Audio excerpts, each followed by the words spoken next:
ಎಲ್ಲರಿಗೂ ನಮಸ್ಕಾರ. ರಾಮತೀರ್ಥ ಸೇವಾ ಫೌಂಡೇಶನ್ ಆಶ್ರಯದಲ್ಲಿ ಎಂದೂ ಮಾಸದ ನೆನಪು ಶೀರ್ಷಿಕೆಯ ಅಡಿಯಲ್ಲಿ ಪ್ರತಿ ತಿಂಗಳು ಸಾಮಾನ್ಯವಾಗಿ ಪ್ರತಿ ತಿಂಗಳ ಕೊನೆಯ ಶನಿವಾರದಂದು ಒಂದು ವಿಶೇಷ ಉಪನ್ಯಾಸ ಕಾರ್ಯಕ್ರಮವನ್ನು ಅನೇಕ ವರ್ಷಗಳಿಂದ ನಡೆಸ್ಕೊಂಡು ಬರ್ತಾ ಇದ್ದೇವೆ. ಅದರ ಸಲುವಾಗಿಯೇ ಇವತ್ತು ನಾವೆಲ್ಲರೂ ಇಲ್ಲಿ ಸೇರಿದ್ದೇವೆ. ಇವತ್ತಿನ ವಿಷಯ ಯೋಗಾಸನಗಳು ಮತ್ತು ಋಷಿಮುನಿಗಳು ಅಂತ ಹೇಳಿಬಿಟ್ಟು, ಈ ಯೋಗಾಸನ ಅಂತ ಹೇಳೋದು ಅಷ್ಟಾಂಗ ಯೋಗದ ಒಂದು ಭಾಗ ಅಂತ ಹೇಳಿ ನಮಗೆಲ್ಲರಿಗೂ ತುಂಬ ಚೆನ್ನಾಗಿ ಗೊತ್ತು.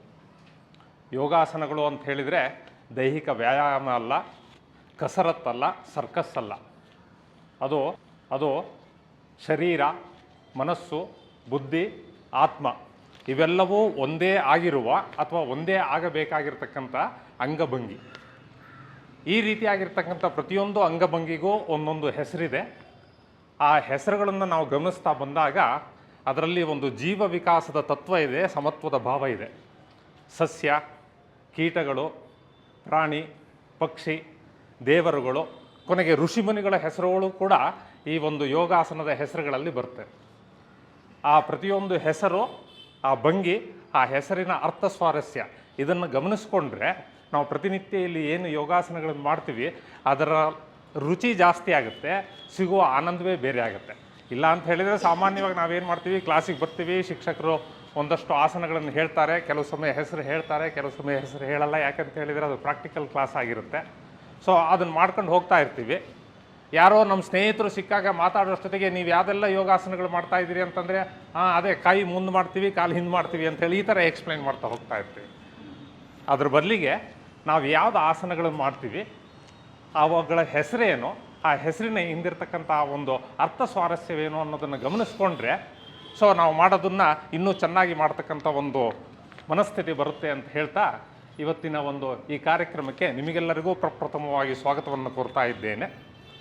ಈ ವಿಷಯವನ್ನು ಮಾತಾಡಲಿಕ್ಕೆ ಇವತ್ತು ನಮ್ಮ ಜೊತೆಗಿರೋರು ಶ್ರೀಯುತ ಶರತ್ HS ಅಂತ ಹೇಳಿಬಿಟ್ಟು ಅವರು ಈ ವೇದಿಕೆಯಲ್ಲಿ ಸುಮಾರು ವಿಷಯಗಳ ಬಗ್ಗೆ ಈಗಾಗಲೇ ಮಾತಾಡಿದ್ದಾರೆ. ಅವರು ಪರಿಚಯ ಮಾಡಿಕೊಡ್ತಕ್ಕಂಥದ್ದು ಒಂದು ಔಪಚಾರಿಕವಾಗಿ ಮತ್ತು ಸಭಾ ಮರ್ಯಾದೆಗಾಗಿ ಮಾಡ್ತಾ ಇದ್ದೇನೆ. ಮೊದಲನೇದಾಗಿ ಅವ್ರ ಬಗ್ಗೆ ಮಾತಾಡಲಿಕ್ಕೆ ನನಗೆ ಜಾಸ್ತಿ ಅವ್ರ ಬಗ್ಗೆ ಗೊತ್ತಿಲ್ಲ, ಆದರೆ ಪರಿಚಯ ಮಾಡಿಕೊಡ್ಬೇಕು, ಹಾಗಾಗಿ ಇಲ್ಲಿ ನಿಂತ್ಕೊಂಡಿದ್ದೀನಿ. ಹೇಗೆ ಅಂತ ಹೇಳಿದರೆ, ಅವರು ಈ ಮನುಷ್ಯ ವರ್ಗಕ್ಕೆ ಸೇರಿದವರಲ್ಲ, ಅವರು ಸಸ್ಯವರ್ಗದಲ್ಲಿ ಒಂದು ನಾಚಿಕೆ ಮುಳ್ಳಂತ ಇದೆ, ಟಚ್ ಮೀ ನಾಟ್ ಅಂತ ಹೇಳ್ಬಿಟ್ಟು. ನಿಮ್ಮ ಬಗ್ಗೆ ಏನಾರು ಹೇಳಿ ಅಂತ ಹೇಳಿದ್ರೆ ಅವ್ರು ಮಾತೇ ಆಡೋದಿಲ್ಲ, ಏನೋ ವಿಷಯ ಮರೆಸ್ಬಿಡ್ತಾರೆ. ಆದರೂ ಕೂಡ ನಾನು ಸ್ವಲ್ಪ ವಿಷಯ ಸಂಗ್ರಹಣೆ ಮಾಡ್ಕೊಂಡು ಬಂದಿದ್ದೀನಿ. ಅವರು BE ಪದವೀಧರರು, ಸಾಫ್ಟ್ವೇರ್ ಇಂಜಿನಿಯರ್, ಜೂಬಿಲಿ TV ಅಂತ ಹೇಳ್ತಕ್ಕಂಥ ಒಂದು ಸಾಫ್ಟ್ವೇರ್ ಕಂಪನಿಯಲ್ಲಿ ನಿರ್ದೇಶಕರಾಗಿ ಕೆಲಸ ಮಾಡ್ತಾ ಇದ್ದಾರೆ. ಅದ್ರ ಜೊತೆಗೆ ಅವರು ಯೋಗ ಶಿಕ್ಷಕರು, ಸುಮಾರು ವರ್ಷಗಳಿಂದ ಯೋಗ ಶಿಕ್ಷಣ ತರಬೇತಿಯನ್ನು ನೀಡ್ತಾ ಇದ್ದಾರೆ. ನಮ್ಮ ನಿರಾಮಯ ಯೋಗ ಕುಟೀರಮಲ್ಲೇ ಶಿಕ್ಷಕರಾಗಿದ್ದಾರೆ. ಅದ್ರ ಜೊತೆಗೆ ಅವರು ಭಾರತೀಯ ಸಂಸ್ಕೃತಿಯ ಪ್ರತಿಪಾದಕರು ಮತ್ತು ಭಾರತೀಯ ತತ್ವಚಿಂತಕರು. ಶ್ರೀ ಜಯರಾಮ ಸೇವಾ ಮಂಡಳಿ, ವೇದಾಂತ ಭಾರತಿ, ನಮ್ಮದೇ ಆಗಿರ್ತಕ್ಕಂಥ ರಾಮತೀರ್ಥ ಸೇವಾ ಫೌಂಡೇಶನ್ ಇದರ ಎಲ್ಲ ಕಾರ್ಯಚಟುವಟಿಕೆಗಳಲ್ಲಿ ಅವರು ತಮ್ಮನ್ನು ತಾವೇ ತೊಡಗಿಸಿಕೊಂಡಿದ್ದಾರೆ. ಅವರಿಗೂ ಕೂಡ ಈ ಕಾರ್ಯಕ್ರಮಕ್ಕೆ ಹೃತ್ಪೂರ್ವಕವಾಗಿರ್ತಕ್ಕಂಥ ಸ್ವಾಗತವನ್ನು ಕೋರ್ತಾ ಇದ್ದೇನೆ. ಒಂದು ಸೂಚನೆ ಇದೆ, ಆ ಸೂಚನೆಯ ನಂತರ ಅವರು ಕಾರ್ಯಕ್ರಮವನ್ನು ಮುಂದುವರಿಸಬೇಕು ಅಂತ ಹೇಳ್ತಾರೆ. ಅದು ಸಾಮಾನ್ಯವಾಗಿ ಎಲ್ಲ ಸಭೆಯಲ್ಲೂ ಹೇಳ್ತಕ್ಕಂಥ ಒಂದು ಸೂಚನೆ ಇದೆ, ಗೊತ್ತಲ್ಲ, ಜಂಗಮವಾಣಿ. ಸೊ ನಿಮ್ಮ ಜಂಗಮವಾಣಿಯನ್ನು ಅದನ್ನು ಸ್ವಲ್ಪ ಸೈಲೆಂಟ್ ಮೋಡಲ್ಲಿ 1 ಗಂಟೆ ಅಷ್ಟೊತ್ತು ಇಟ್ಕೊಂಡ್ಬಿಟ್ಟು ಕಾರ್ಯಕ್ರಮದಲ್ಲಿ ಅವ್ರು ಹೇಳೋದನ್ನು ನಾವೆಲ್ಲರೂ ಕೇಳೋಣ ಅಂತ ಹೇಳಿ ವಿನಂತಿ ಮಾಡ್ಕೊಳ್ತಾ ಅವರು ಕಾರ್ಯಕ್ರಮವನ್ನು ಮುಂದುವರಿಸಬೇಕು, ಉಪನ್ಯಾಸವನ್ನು ಅಂತ ಹೇಳಿ ಕೇಳ್ಕೊಳ್ತೀನಿ. ವಂದೇ ಗುರುಣಾಂ ಚರಣಾರವಿಂದೇ ಸಂದರ್ಶಿತ ಸ್ವಾತ್ಮ ಸುಖಾವಬೋಧೆ ಜನಸ್ಯ ಯೇ ಜಾಂಗಲಿಕಾಯಮಾನೆ ಸಂಸಾರ ಹಾಲಾಹಲ ಮೋಹಶಾಂತ್ಯೈ ಕಶ್ಯಪೋತ್ರಿರ್ಭರದ್ವಾಜಃ ವಿಶ್ವಾಮಿತ್ರೋಥ ಗೌತಮಃ ಜಮದಗ್ನಿರ್ವಸಿಷ್ಠಶ್ಚ ಸಪ್ತೈತೆ ಋಷಯಃ ಸ್ಮೃತಾಃ. ಎಲ್ಲರಿಗೂ ನಮಸ್ಕಾರ. ಲಕ್ಷ್ಮೀನಾರಾಯಣ ಭಟ್ರು ಆಗಲೇ ಹೇಳಿದ್ದಾರೆ ಮತ್ತು ಶೀರ್ಷಿಕೆಯನ್ನು ನೋಡಿದರೆ ತಮಗೆ ಇವತ್ತಿನ ಈ ಅವಧಿಯ ವಿಷಯ ಏನು ಅನ್ನೋದು ಆಗಲೇ ಅರ್ಧ ಭಾಗ ತಿಳಿದಿರುತ್ತೆ. ನಮ್ಮ ಸನಾತನ ಧರ್ಮದ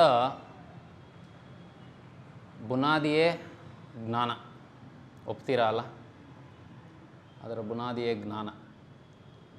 ಆ ಜ್ಞಾನದ ಒಂದು ಮುಖ ನಮ್ಮ ಋಷಿಮುನಿಗಳು ಅಂತ ಹೇಳಬಹುದು. ಅವರ ಮೂಲಕವೇ ನಮಗೆ ಅಲ್ಪ ಸ್ವಲ್ಪ ವಿದ್ಯೆ ತಲುಪುತ್ತಿರುವುದು. ಅತಿ ಪ್ರಾಚೀನವಾದ ವೇದ ಇರಬಹುದು, ಪುರಾಣಗಳು, ರಾಮಾಯಣ ಮಹಾಭಾರತ ಮುಂತಾದ ಮಹಾಕಾವ್ಯಗಳು, ಷಡ್ದರ್ಶನಗಳು, ಸೂತ್ರಗಳಾದ ಬ್ರಹ್ಮಸೂತ್ರ, ಯೋಗಸೂತ್ರ ಇದಿರಬಹುದು, ಅಥವಾ ಇವುಗಳಲ್ಲಿ ಬಂದಿರುವ ದೈವವಾಣಿ, ಉದಾಹರಣೆಗೆ ಭಗವದ್ಗೀತೆ, ಅದನ್ನು ನಮಗೆ ತಲುಪಿಸುವುದಿರಬಹುದು. ಎಲ್ಲವೂ ಈ ಋಷಿಮುನಿಗಳ ಮೂಲಕವೇ ನಮಗೆ ಬಂದಿರುವುದು. ಅದೊಂದು ದೊಡ್ಡ ಜ್ಞಾನ ಭಂಡಾರ. ಅದರಲ್ಲಿ ನಾವು ಒಂದು ಕಿಂಚಿತ್ತು ಸ್ವೀಕರಿಸಿದರೂ ಅದು ಹೆಚ್ಚೆ. ಷಡ್ದರ್ಶನಗಳು, ಅದರಲ್ಲಿ ಯೋಗವು ಕೂಡ ಒಂದು ದರ್ಶನ. ಇವೆಲ್ಲವೂ ಅವರ ಮೂಲಕವೇ ಜ್ಞಾನದ ಜ್ಯೋತಿಯನ್ನು ಬೆಳಗುತ್ತಿರುವುದೇ ನಾವು ಋಷಿಮುನಿಗಳ ನಮಗವರು ಏನು ಕೊಟ್ಟಿದ್ದಾರೆ ಅದರ ಮೂಲಕ. ಅಷ್ಟೇ ಅಲ್ಲ, ಅವರು ಜ್ಞಾನದ ಜೊತೆಗೆ ವಿಜ್ಞಾನಿಗಳು ಕೂಡ.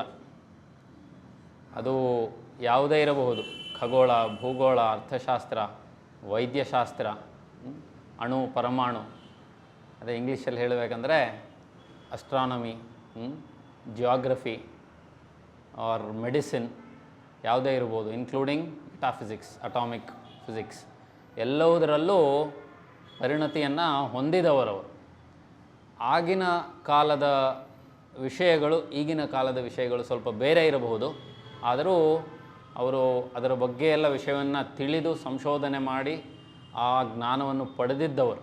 ಉದಾಹರಣೆಗೆ ನಿಮಗೆ ಸುಶ್ರುತರು ಗೊತ್ತಿರ್ತಾರೆ. ಅವರು ಫಾದರ್ ಆಫ್ ಮೆಡಿಸಿನ್ ಅಂತ ಹೇಳಲೇಬಹುದು, ಹೇಳುತ್ತಾರೆ, ಸುಶ್ರುತ ಚರಕ ಇಬ್ಬರನ್ನು ಸೇರಿ. ಆದರೆ ಆಗಿನ ಪದ್ಧತಿಗಳು ಬೇರೆ ಇರಬಹುದು, ಆದರೆ ಅವ್ರಿಗೆಲ್ಲವೂ ಗೊತ್ತಿತ್ತು. ಅದೇ ರೀತಿ ಅಣು ಪರಮಾಣು, ಆಟಮ್ ಏನಂತೀವಿ, ಮಾಲಿಕ್ಯುಲರ್ ಲೆವೆಲಲ್ಲಿ, ಅದು ಆಗಿನ ಕಾಲದಲ್ಲೇ ನಮ್ಮ ಋಷಿಮುನಿಗಳಿಗೆ ಗೊತ್ತಿತ್ತು. ನಾವು ಕಣು ಅಂತ ಏನು ಹೇಳ್ತೀವಿ, ಕಣುವಿನಲ್ಲೂ ಅಂತ ಹೇಳ್ತೀವಲ್ಲ, ಅದು ಒಂದು ಋಷಿ ಹೆಸರಿಂದಲೇ ಬಂದಿರೋದು. ಋಷಿ ಕಣಾದರು, ವೈಶೇಷಿಕ ಅನ್ನೋ ಒಂದು ಷಡ್ದರ್ಶನಗಳಲ್ಲಿ ಒಂದನ್ನು ಬರೆದಿರುವವರು. It is completely about metaphysics. Of course there is lot of disconnect ಆಗು ಈಗೂ ಈಗಿನ ವಿಜ್ಞಾನಿಗಳಿಗೂ. ಆದರೆ ಒಂದು ವಿಷಯ ಅಂತೂ, ಈಗಿನ ವಿಜ್ಞಾನಿಗಳು ಯಾವುದೇ ತಂತ್ರಜ್ಞಾನವನ್ನು ಹುಡುಕಿ ಉಪಯೋಗಿಸಿದರೂ ಅವರು ಯಾವುದನ್ನು ಸಾಧಿಸಿಲ್ಲವೋ ಅದನ್ನು ನಮ್ಮ ಋಷಿಮುನಿಗಳು ಆಗಿನ ಕಾಲದಲ್ಲಿ ಸಾಧಿಸಿದ್ದರು, ಅಥವಾ ಸಂಶೋಧಿಸಿದ್ದರು, ಅಥವಾ ಕಂಡುಹಿಡಿದಿದ್ದರು. ಅದು ನಮ್ಮ ಸ್ಥೂಲ ಶರೀರವನ್ನು ಬಿಟ್ಟು ಅದರ ಒಳಗಿರುವುದನ್ನು. ಈಗ the best and latest medicinal practice doesn't go beyond the physical aspects of the brain. ಅದರ ಒಳಗೆ if you start talking about mind, ಒಂದು ಸ್ವಲ್ಪ ಇದೆ, ಸೈಕ್ಯಾಟ್ರಿ ಎಲ್ಲ ಏನೋ ಒಂಚೂರು ಮಾಡಿದ್ದಾರೆ, ಬಟ್ ಅದರ ಒಳಗಡೆ ಅವ್ರದ್ದೇನೂ ಇಲ್ಲ, ಅವ್ರಿಗಿನ್ನೂ ವಿ ಡೋಂಟ್ ನೋ ಅಂತಾರೆ. ಅದನ್ನು ನಮ್ಮ ಋಷಿಮುನಿಗಳು ಆಗಿನ ಕಾಲದಲ್ಲಿ ಬರೀ ಬಾಹ್ಯ ಇಂದ್ರಿಯ ಅಷ್ಟೇ ಅಲ್ಲ, ಅಂತರಿಂದ್ರಿಯಗಳು, ಯಾವುದು ಪೂರ್ತಿ ಹೋಗಿ ಕೊನೆ ಅಂತರಾತ್ಮ, ಅಲ್ಲಿಯವರೆಗೆ ಕೂಡ ಅವರು ಅದರ ಬಗ್ಗೆ ಅಧ್ಯಯನ ಮಾಡಿದ್ದರು. ಈ ಜ್ಞಾನ ಮಾರ್ಗಕ್ಕೆ ಒಂದು ಮುಖ್ಯವಾದ ಮಾರ್ಗ, ಹಲವು ಮಾರ್ಗಗಳಿದೆ, ಅದರಲ್ಲಿ ಒಂದು ಮುಖ್ಯವಾದ ಮಾರ್ಗ ತಪಸ್ಸು ಮಾಡಲೇಬೇಕು. ಒಪ್ತೀರಾ ಅಲ್ವಾ?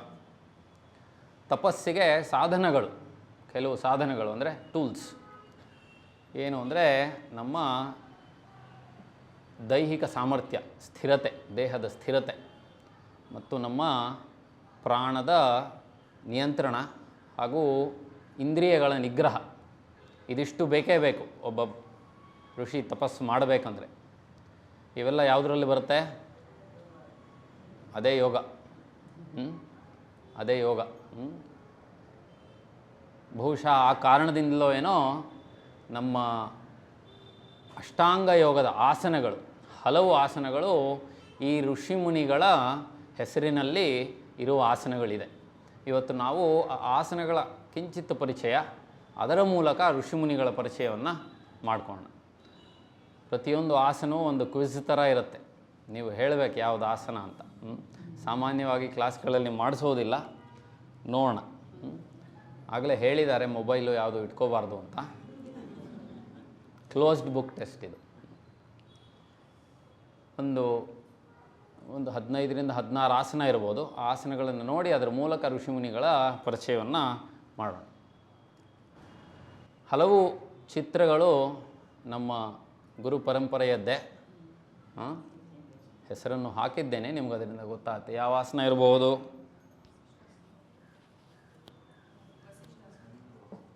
ವಸಿಷ್ಠಾಸನ. ವಸಿಷ್ಠಾಸನ ವಸಿಷ್ಠ ಮಹರ್ಷಿಗಳು ಕೇಳಿರ್ತೀರ. ವಸಿಷ್ಠ ಮಹರ್ಷಿಗಳು ಬ್ರಹ್ಮರ್ಷಿ. ಅವರು ರಾಮಾಯಣ ಅಂದರೆ ರಘುಕುಲ ಇಕ್ಷ್ವಾಕು ವಂಶದ ಕುಲಪುರೋಹಿತರು ವಸಿಷ್ಠರು. ಅವರ ರಾಮನ ಜೊತೆ ವಿಶ್ವಾಮಿತ್ರರು ಗುರುಗಳಾಗುವ ಮುಂಚೆ ವಸಿಷ್ಠರು ಗುರುಗಳು ರಾಮಲಕ್ಷ್ಮಣರಿಗೆ. ರಾಮನಿಗೆ ಉಪದೇಶವನ್ನು ಕೊಟ್ಟು ಹೇಗೆ ಮುಂದೆ ಅವನು ರಾಜ್ಯವನ್ನು ನಡೆಸಬೇಕು, ಅಷ್ಟೇ ಅಲ್ಲದೆ ಮಾನವೀಯ ಮೌಲ್ಯಗಳು ಅವೆಲ್ಲವನ್ನೂ ಅವನಿಗೆ ತಿಳಿಸಿ, ತತ್ವ ಅಂದರೆ ಸತ್ಯ ಅಥವಾ ನಮ್ಮ ಆತ್ಮ ಮತ್ತು ಜೀವ ಮತ್ತು ಪರಮಾತ್ಮ ಇದರ ಒಂದು ಸಂಬಂಧ ಎಲ್ಲವನ್ನು ಬೋಧನೆ ಮಾಡಿದವರು ವಸಿಷ್ಠರು ರಾಮನಿಗೆ. ಹೇಗೆ ಅರ್ಜುನನಿಗೆ ಕೃಷ್ಣನು ಭಗವದ್ಗೀತೆಯ ಮೂಲಕ ಕೊಟ್ಟನೋ ಅದೇ ರೀತಿ ವಸಿಷ್ಠರು ರಾಮನಿಗೆ ಕೊಟ್ಟಿದ್ದಾರೆ. ಅದರ ಹೆಸರೇ ಯೋಗ ವಾಸಿಷ್ಠ ಅಂತ. ಅದರಲ್ಲಿ ಅಷ್ಟಾಂಗ ಯೋಗದ ವಿಷಯಗಳು ಕೂಡ ಬರುತ್ತೆ. ಯೋಗ ವಾಸಿಷ್ಠ ಹೀಗೆ ಅನೇಕ ಇದನ್ನು ವಸಿಷ್ಠರು ಬರೆದಿದ್ದಾರೆ. ಅತಿ ಪುರಾತನವಾದ ನಮ್ಮ ಋಗ್ವೇದದಲ್ಲಿ ಒಂದು ಮಂಡಲವನ್ನು ಕೂಡ ವಸಿಷ್ಠರೇ ಬರೆದಿರೋದು ಅಂತ ಹೇಳ್ತಾರೆ. ಸಾಮಾನ್ಯವಾಗಿ ಕೇಳಿರ್ತೀರ ವ್ಯಾಸಂ ವಸಿಷ್ಠ ನಪ್ತಾರಂ ಅನ್ನುವ ಶ್ಲೋಕವನ್ನು. ವ್ಯಾಸ ಮಹರ್ಷಿಗಳು ಎಲ್ಲರಿಗೂ ಗೊತ್ತಿದೆ. ಮೊನ್ನೆ ತಾನೇ ವ್ಯಾಸಪೂರ್ಣಿಮಾ ಗುರುಪೂರ್ಣಿಮಾ ಮಾಡಿದ್ವಿ. ಅವರು ವ್ಯಾಸರ ಮುತ್ತಾತ ವಸಿಷ್ಠರು. ನಪ್ತಾರ ಅಂದರೆ ಮರಿಮಗ ಅಂತ. ವ್ಯಾಸರ ತಂದೆ ಪರಾಶರರ ತಂದೆ ಶಕ್ತ, ಅವರ ತಂದೆ ವಸಿಷ್ಠರು. ನಾನು ಕೆಲವನ್ನು ಹಾಕಿದ್ದೇನೆ. ಜಾಗದ ಅಭಾವದಿಂದ ಬರೀ ದೇವನಾಗರಿಯಲ್ಲಿ ಹಾಕಿದ್ದೀನಿ, ಕನ್ನಡ ಹಾಕೋಕ್ಕೆ ಆಗಲಿಲ್ಲ. ನೋಡಿದೆ, ಪ್ರಯತ್ನ ಮಾಡಿದೆ, ಎಲ್ಲ ಚಿಕ್ಕದಾಗ್ಬಿಡುತ್ತೆ ಅಂತ ಮಾಡಲಿಲ್ಲ. ವಸಿಷ್ಠರ ಮಗ ಶಕ್ತರ ಮಗ ಪರಾಶರ ಮಗ ವ್ಯಾಸರ ಬಗ್ಗೆ ನಮಗೆ ಗೊತ್ತೇ ಇದೆ. ವಸಿಷ್ಠರು ಬ್ರಹ್ಮನ ಮಾನಸ ಪುತ್ರರೇ, ಬ್ರಹ್ಮರ್ಷಿಗಳು. ವ್ಯಾಸರು ನಮಗೆ ಮಹಾಭಾರತವನ್ನು ಕೊಟ್ಟರು. ವೇದವನ್ನು ವಿಂಗಡಿಸಿದರು 4 ಭಾಗವಾಗಿ. ಅದಕ್ಕೆ ಅವ್ರನ್ನ ವ್ಯಾಸ ಅಂತ. ಅವರ ಹೆಸರು ಕೃಷ್ಣದ್ವೈಪಾಯನ ಅಂತ. ವ್ಯಾಸ ಅಂದರೆ ಬಿಡಿಸುವುದು, ಸಪರೇಟ್ ಮಾಡುವುದು ಅಂತ. ಅವರು ವೇದವನ್ನು ವ್ಯಾಸ ಮಾಡಿದ್ದರಿಂದ ಅವರು ವೇದವ್ಯಾಸರಾದರು. ವಸಿಷ್ಠರ ಕಾಲದಲ್ಲಿ ಅಷ್ಟೂ ವೇದ ಒಂದೇ ಇದ್ದದ್ದು. ಅದನ್ನು 4 ವೇದಗಳಾಗಿ ವಿಂಗಡಣೆ ಮಾಡಿದ್ದು ವ್ಯಾಸರು. ಅಂತಹ ಒಂದು ಪರಂಪರೆಯಲ್ಲಿ ವ್ಯಾಸರು ಬಂದರು, ವಸಿಷ್ಠರು. ಇದು ವಸಿಷ್ಠರು. ಆಮೇಲೆ ನಮ್ಮ ಈಗ ತಾನೇ ನಾನು ಒಂದು ಶ್ಲೋಕ ಹೇಳಿದೆ, ಅದು ಸಪ್ತಋಷಿಗಳು. ಆಮೇಲೆ ಪೀಠಿಕೆಯಲ್ಲಿ ಹೇಳಿದೆ, ನಮ್ಮ ಋಷಿಗಳು ಖಗೋಳಶಾಸ್ತ್ರ ಅಸ್ಟ್ರಾನಮಿಯಲ್ಲಿ ಕೂಡ ಎಲ್ಲ ಬಲ್ಲವರು ಅಂತ. ತಾವು ಸಾಮಾನ್ಯವಾಗಿ ಈಗ ಕಾನ್ಸ್ಟಲೇಷನ್ಸ್ ಗೊತ್ತಿರುತ್ತೆ, ಅದು ಸಪ್ತಋಷಿ ಮಂಡಲ ಅಂತ ಇದೆ. ಸಪ್ತಋಷಿ ಮಂಡಲದಲ್ಲಿ ಅದನ್ನು ಈಗ ಏನು ಗ್ರೇಟ್ ಬೇರ್ ಅಂತಾರೆ, ಇದು ಎಷ್ಟು ಕ್ಲಿಯರಾಗಿ ಕಾಣಿಸುತ್ತೆ ಗೊತ್ತಿಲ್ಲ, ಗ್ರೇಟ್ ಬೇರ್ ಅಂತಾರೆ. ಅದು ಸಪ್ತಋಷಿ ಮಂಡಲ, 7 ನಕ್ಷತ್ರಗಳ ಒಂದು ಮಂಡಳ. ಇಲ್ಲಿ ವಸಿಷ್ಠರು ಇದರಲ್ಲಿ ಇದ್ದಾರೆ. ಇದು 7 ಮುಖ್ಯ ನಕ್ಷತ್ರಗಳು. ವಸಿಷ್ಠ ನಕ್ಷತ್ರದ ಜೊತೆ ಇನ್ನೊಂದು ಸಣ್ಣ ನಕ್ಷತ್ರ ಇದೆ, ಹೆಸರು ಬರೆದಿದ್ದೀನಿ. ಯಾವುದು? ಅರುಂಧತಿ ನಕ್ಷತ್ರ. ಯಾವ ಸಂದರ್ಭದಲ್ಲಿ ಅರುಂಧತಿ ನಕ್ಷತ್ರ ನೋಡೋಕ್ಕೆ ಪ್ರಯತ್ನ ಮಾಡ್ತೀರಾ? ಮದುವೆ. ಕಾರಣಗಳು? ಒಳ್ಳೆ ಹೊಂದಾಣಿಕೆ ಇತ್ತು, ಆಯಿತು. ಖಗೋಳ ಅಸ್ಟ್ರಾನಮಿ ಪ್ರಕಾರ ಈಗ ಹೇಗೆ ನಮ್ಮ ಸೂರ್ಯಮಂಡಲದಲ್ಲಿ ಗ್ರಹಗಳು ಸುತ್ತುತ್ತಿದೆಯೋ ಅದೇ ರೀತಿ ಈ ನಮ್ಮ ಬ್ರಹ್ಮಾಂಡದಲ್ಲಿ ಅನೇಕ ಕಡೆ ನಕ್ಷತ್ರಗಳಿಗೆ ನಕ್ಷತ್ರಗಳೇ ಸುತ್ತತ್ತೆ, ನಕ್ಷತ್ರ ಮಂಡಳಗಳೇ ಇದೆ. ವಸಿಷ್ಠ ಅರುಂಧತಿ ನಕ್ಷತ್ರಗಳು ಆ ರೀತಿ. ವಸಿಷ್ಠರದ್ದು ದೊಡ್ಡ ನಕ್ಷತ್ರ, ಅರುಂಧತಿ ಚಿಕ್ಕ ನಕ್ಷತ್ರ, ಅದು ಅಲ್ಲೇ ಸುತ್ತುತ್ತಾ ಇರುತ್ತೆ ಖಗೋಳಶಾಸ್ತ್ರದ ಪ್ರಕಾರವು. ಅಷ್ಟು ಮಾತ್ರಕ್ಕೆ ಅವರನ್ನು ಮದುವೆ ಸಂದರ್ಭದಲ್ಲಿ ಯಾಕೆ ನೋಡಬೇಕು? ಅದಕ್ಕೆ ಇನ್ನೊಂದು ವಿಶೇಷತೆ ಇದೆ. ಎಲ್ಲರಿಗೂ ಕಾಳಿದಾಸ ಗೊತ್ತು. ಕಾಳಿದಾಸ ಕುಮಾರ ಸಂಭವ ಅನ್ನುವ ಒಂದು ಮಹಾ ಕಾವ್ಯವನ್ನು ಬರೆದಿದ್ದಾನೆ. ಕುಮಾರನ ಜನನ, ಕುಮಾರ ಅಂದರೆ ಸುಬ್ರಹ್ಮಣ್ಯ, ಅವನ ಜನನ. ಅವನ ಜನನಕ್ಕೆ ಮುಂಚೆ ಅಪ್ಪ ಅಮ್ಮ ಅವರ ಮದುವೆ ಆಗಲೇಬೇಕು. ಶಿವಪಾರ್ವತಿಯರ ಮದುವೆ ಸಂದರ್ಭವೂ ಬರುತ್ತೆ. ಅದೇ ಮುಖ್ಯವಾಗಿ ಬರೋದು ಕುಮಾರ ಸಂಭವದಲ್ಲಿ. ಅಲ್ಲಿ ಪಾರ್ವತಿ ಶಿವನನ್ನು ಮದುವೆ ಆಗಬೇಕು ಅಂತಿರ್ತಾಳೆ. ಆದರೆ ಶಿವ ಒಪ್ಪಿರೋದಿಲ್ಲ. ಪಾರ್ವತಿ ತಪಸ್ಸನ್ನು ಹಲವು ವರ್ಷ ತಪಸ್ಸುಗಳನ್ನು ಮಾಡಿ ಕೊನೆಗೆ ಮದುವೆ ಆಗ್ತಾಳೆ. ಆದರೆ ಶಿವ ಒಪ್ಪೋದಿಲ್ಲ. ಶಿವನನ್ನು ಮದುವೆಗೆ ಒಪ್ಪಿಸುವುದು ಅರುಂಧತಿ ವಸಿಷ್ಠರು. ಅವರನ್ನು ಮದುವೆಗೆ ಒಪ್ಪಿಸುವುದೇ ಅರುಂಧತಿ ವಸಿಷ್ಠರು. ಅವರ ಮದುವೆಯ ಕಾಲದಲ್ಲೂ ಕೂಡ ಅವರೇ ಇದ್ದು ಮದುವೆಯನ್ನು ಮಾಡಿಸ್ತಾರೆ. ಅದು ಮುಖ್ಯ ಕಾರಣ. ಜೊತೆಗೆ ಆ ಎರಡೂ ನಕ್ಷತ್ರಗಳು ಜೊತೆಗೆ ಇರುತ್ತೆ.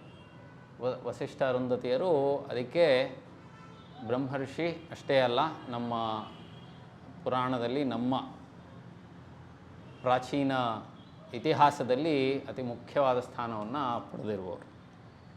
ಇದು ವಸಿಷ್ಠಾಸನ. ಸಾಮಾನ್ಯವಾಗಿ ನಮ್ಮ ಕ್ಲಾಸಲ್ಲಿ ಅನಂತಾಸನ ಅಂತ ಮಾಡಿಸಿರ್ತಾರೆ. ನೆಲದ ಮೇಲೆ ಮಲಗಿ ಒಂದು ಕಾಲು ಮೇಲೆ ತೊಗೊಳ್ಳೋದು. ಇದು ಅದರದ್ದು ಎಕ್ಸ್ಟೆನ್ಷನ್. ನೆಲದ ಮೇಲೆ ಮಲಗಿರಲ್ಲ, ಕೈ ಮೇಲೆ ಪೂರ್ತಿ ಭಾರ ಇರುತ್ತೆ. ಇದು ಆಸನದ ಬಗ್ಗೆ.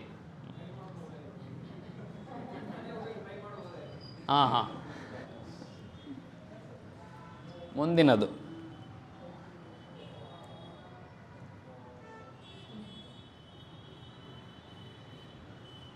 ಇವರು ವಸಿಷ್ಠರ ಜೊತೆಗೆ ಇವರದೊಂದು ಬೃಹತ್ ಕಥೆ ಇದೆ. ಈ ಋಷಿಗಳದ್ದು, ಮಹರ್ಷಿಗಳು. ವಿಶ್ವಾಮಿತ್ರಾಸನ. ವಿಶ್ವಾಮಿತ್ರರ ಬಗ್ಗೆ,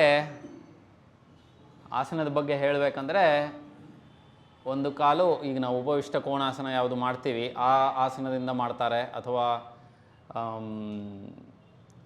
ಪಾರ್ಶ್ವಕೋನಾಸನ ಯಾವುದು ಮಾಡ್ತೀವಿ ಆ ಆಸನದಿಂದಲೂ ಮಾಡ್ತಾರೆ. ಕಾಲನ್ನು ಚಾಚೋದು ಯಾವುದರಿಂದ ಮಾಡಿದ್ರೂ ಕಷ್ಟನೇ, ಅದು ಯೋಚನೆ ಮಾಡೋದು ಬೇಡ ನಾವು. ವಿಶ್ವಾಮಿತ್ರರ ಬಗ್ಗೆ ನಿಮಗೆ ಗೊತ್ತಿರತ್ತೆ. ವಸಿಷ್ಠರು ವಿಶ್ವಾಮಿತ್ರರ ಕತೆ. ಕ್ಷತ್ರಿಯನಾಗಿ ಹುಟ್ಟಿ ಇಡೀ ಭೂಮಂಡಲವನ್ನೇ ಆಳುತ್ತಿದ್ದ ರಾಜ ಗಾಧಿ ಎನ್ನುವ ಅವನ ಮಗ ಕೌಶಿಕ ವಿಶ್ವಾಮಿತ್ರ. ಹೀಗೆ ಎಲ್ಲೋ ಹೋಗಿರುವಾಗ ಸಂಚಾರಕ್ಕೆ ಒಂದು ದೊಡ್ಡ ಬೃಹತ್ ಸೇನೆಯನ್ನು ತಗೊಂಡು ವಸಿಷ್ಠರ ಆಶ್ರಮಕ್ಕೆ ಬರ್ತಾನೆ. ಅಲ್ಲಿ ವಸಿಷ್ಠರು ಇಡೀ ಸೇನೆ, 1,00,000 ಜನ ಸೇನೆಗೆ ಮಾಡ್ತಾರೆ. ಹೇಗೆ ಅಂತ ತಿಳಿದಾಗ, ಕಾಮಧೇನುವಿನ ಮಗುವಾದ ಶಬಲೆ ಅಂತ ಒಂದು ಹಸು ಇರುತ್ತೆ ವಸಿಷ್ಠರ ಹತ್ರ. ಬ್ರಹ್ಮರ್ಷಿ ಅವರು ಇಂದ್ರಲೋಕದಿಂದ ಪಡೆದಿರ್ತಾರೆ. ಆವಾಗ ವಿಶ್ವಾಮಿತ್ರನಿಗೆ ಅನಿಸುತ್ತೆ, ನಾನು ರಾಜಾಗಿ ಏನು ಉಪಯೋಗ ಇಲ್ಲ, ಇವರು ಬರೀ ಒಂದು ಕಮಂಡಲು, ಒಂದು ದಂಡವನ್ನು ಹಿಡಿದುಕೊಂಡು ಹೀಗೆ ಮಾಡ್ತಾರಲ್ಲ ಅಂತ, ನಾನು ಒಬ್ಬ ಋಷಿ ಆಗಬೇಕು ಅಂತ ಅನಿಸುತ್ತೆ. ಅದಕ್ಕೂ ಮುಂಚೆ ಅವರು ಆ ಶಬಲೆಯನ್ನು ಕದ್ಕೊಂಡು ಹೋಗೋಣ, ಆವಾಗ ಎಲ್ಲ ಕೆಲಸ ಆಗತ್ತೆ ನನಗೆ ಅಂತ ಶಬಲೆಯನ್ನು ಕದಿಯಕ್ಕೆ ನೋಡ್ತಾರೆ. ಆಗ ವಸಿಷ್ಠರು ಇಡೀ ಅವನ ಸೈನ್ಯವನ್ನು ನಾಶ ಮಾಡ್ತಾರೆ ಅವರ ಬ್ರಹ್ಮ ತೇಜಸ್ಸಿನ ಬಲದಿಂದ. ಆಗ ಅವನಿಗನ್ಸುತ್ತೆ ನಾನು ಋಷಿ ಆಗಬೇಕು ಅಂತ ಅನಿಸುತ್ತೆ. ಘೋರ ತಪಸ್ಸಿಗೆ ಕೂರ್ತಾನೆ. ಘೋರ ತಪಸ್ಸಿಗೆ ಕೂತಾಗ ಬ್ರಹ್ಮ ಪ್ರತ್ಯಕ್ಷ ಆಗಿ ನೀನು ಆಯಿತು, ನೀನು ಋಷಿ ಆಗಬಹುದು ಅಂತ ಹೇಳ್ತಾನೆ. ನಾನು ಋಷಿಯಾಗಿದ್ದೇನೆ ಅಂತ ಹೋಗ್ತಾನೆ. ಮತ್ತೆ ವಸಿಷ್ಠರ ಹತ್ರ ಮತ್ತೆ ಸೋಲ್ತಾನೆ. ಮತ್ತೆ ಹೋಗಿ ಕೂರ್ತಾನೆ ತಪಸ್ಸಿಗೆ. ಆಗ ಮತ್ತೆ ಬ್ರಹ್ಮ ಬಂದು ನೀನೀಗ ರಾಜ ಋಷಿ ಆಗಿದೆಯಾ ಅಂತ, ಅಂದರೆ ಇನ್ನೂ ರಜೋಗುಣ ಅವನಲ್ಲಿ ಇದೆ, ರಾಜ ಋಷಿ ಆಗಿದೆಯಾ ಅಂತ ಕೊಡ್ತಾರೆ. ಆಯಿತು ಅಂತಾನೆ, ಬರ್ತಾನೆ, ಮತ್ತೆ ಸೋಲ್ತಾನೆ, ಮತ್ತೆ ಹೋಗ್ತಾನೆ. ಆಮೇಲಿಂದ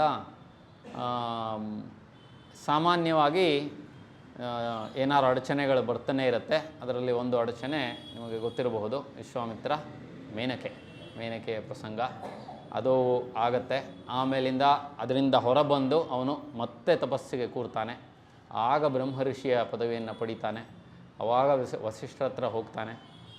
ವಸಿಷ್ಠರು ಒಪ್ತಾರೆ. ಆವಾಗ ವಸಿಷ್ಠರ ಶಿಷ್ಯರೇ ಆಗ್ತಾರೆ ವಿಶ್ವಾಮಿತ್ರರು. ಅಲ್ಲಿಗೆಲ್ಲ ಹೋಗಿರುತ್ತೆ, ಅವರ ರಜೋಗುಣವೆಲ್ಲ ಹೋಗಿರುತ್ತೆ. ಅದು ವಿಶ್ವಾಮಿತ್ರರ ವಸಿಷ್ಠರ ಒಂದು ಇದು. ಅವರ ಶಕ್ತಿ ಎಂತಹದ್ದು ಅಂದರೆ, ಮಧ್ಯದಲ್ಲಿ ಬ್ರಹ್ಮರ್ಷಿ ಆಗುವ ಮುಂಚೆನೇ ತ್ರಿಶಂಕು ಅನ್ನೋ ಒಬ್ಬನಿಗೆ ಇಡೀ ಸ್ವರ್ಗವನ್ನೇ ಸೃಷ್ಟಿ ಮಾಡಿಕೊಡ್ತಾರೆ. ಅಂತಹ ಬಲ ವಿಶ್ವಾಮಿತ್ರರದು.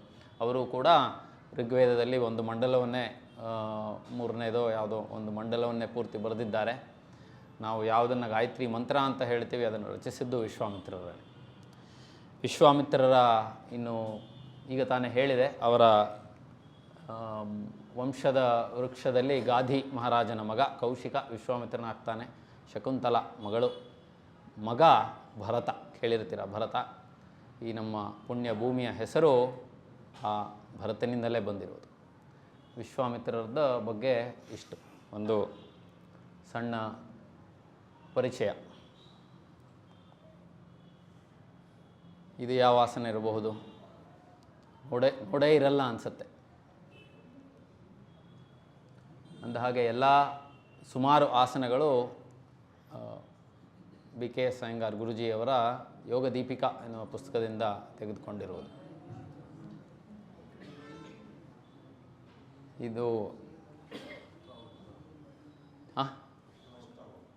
ಅಷ್ಟಾವಕ್ರ ಇಲ್ಲ. ಕೇಳಿದಿರ ಹೆಸರು? ರುಚಿಕ ಮಹರ್ಷಿ.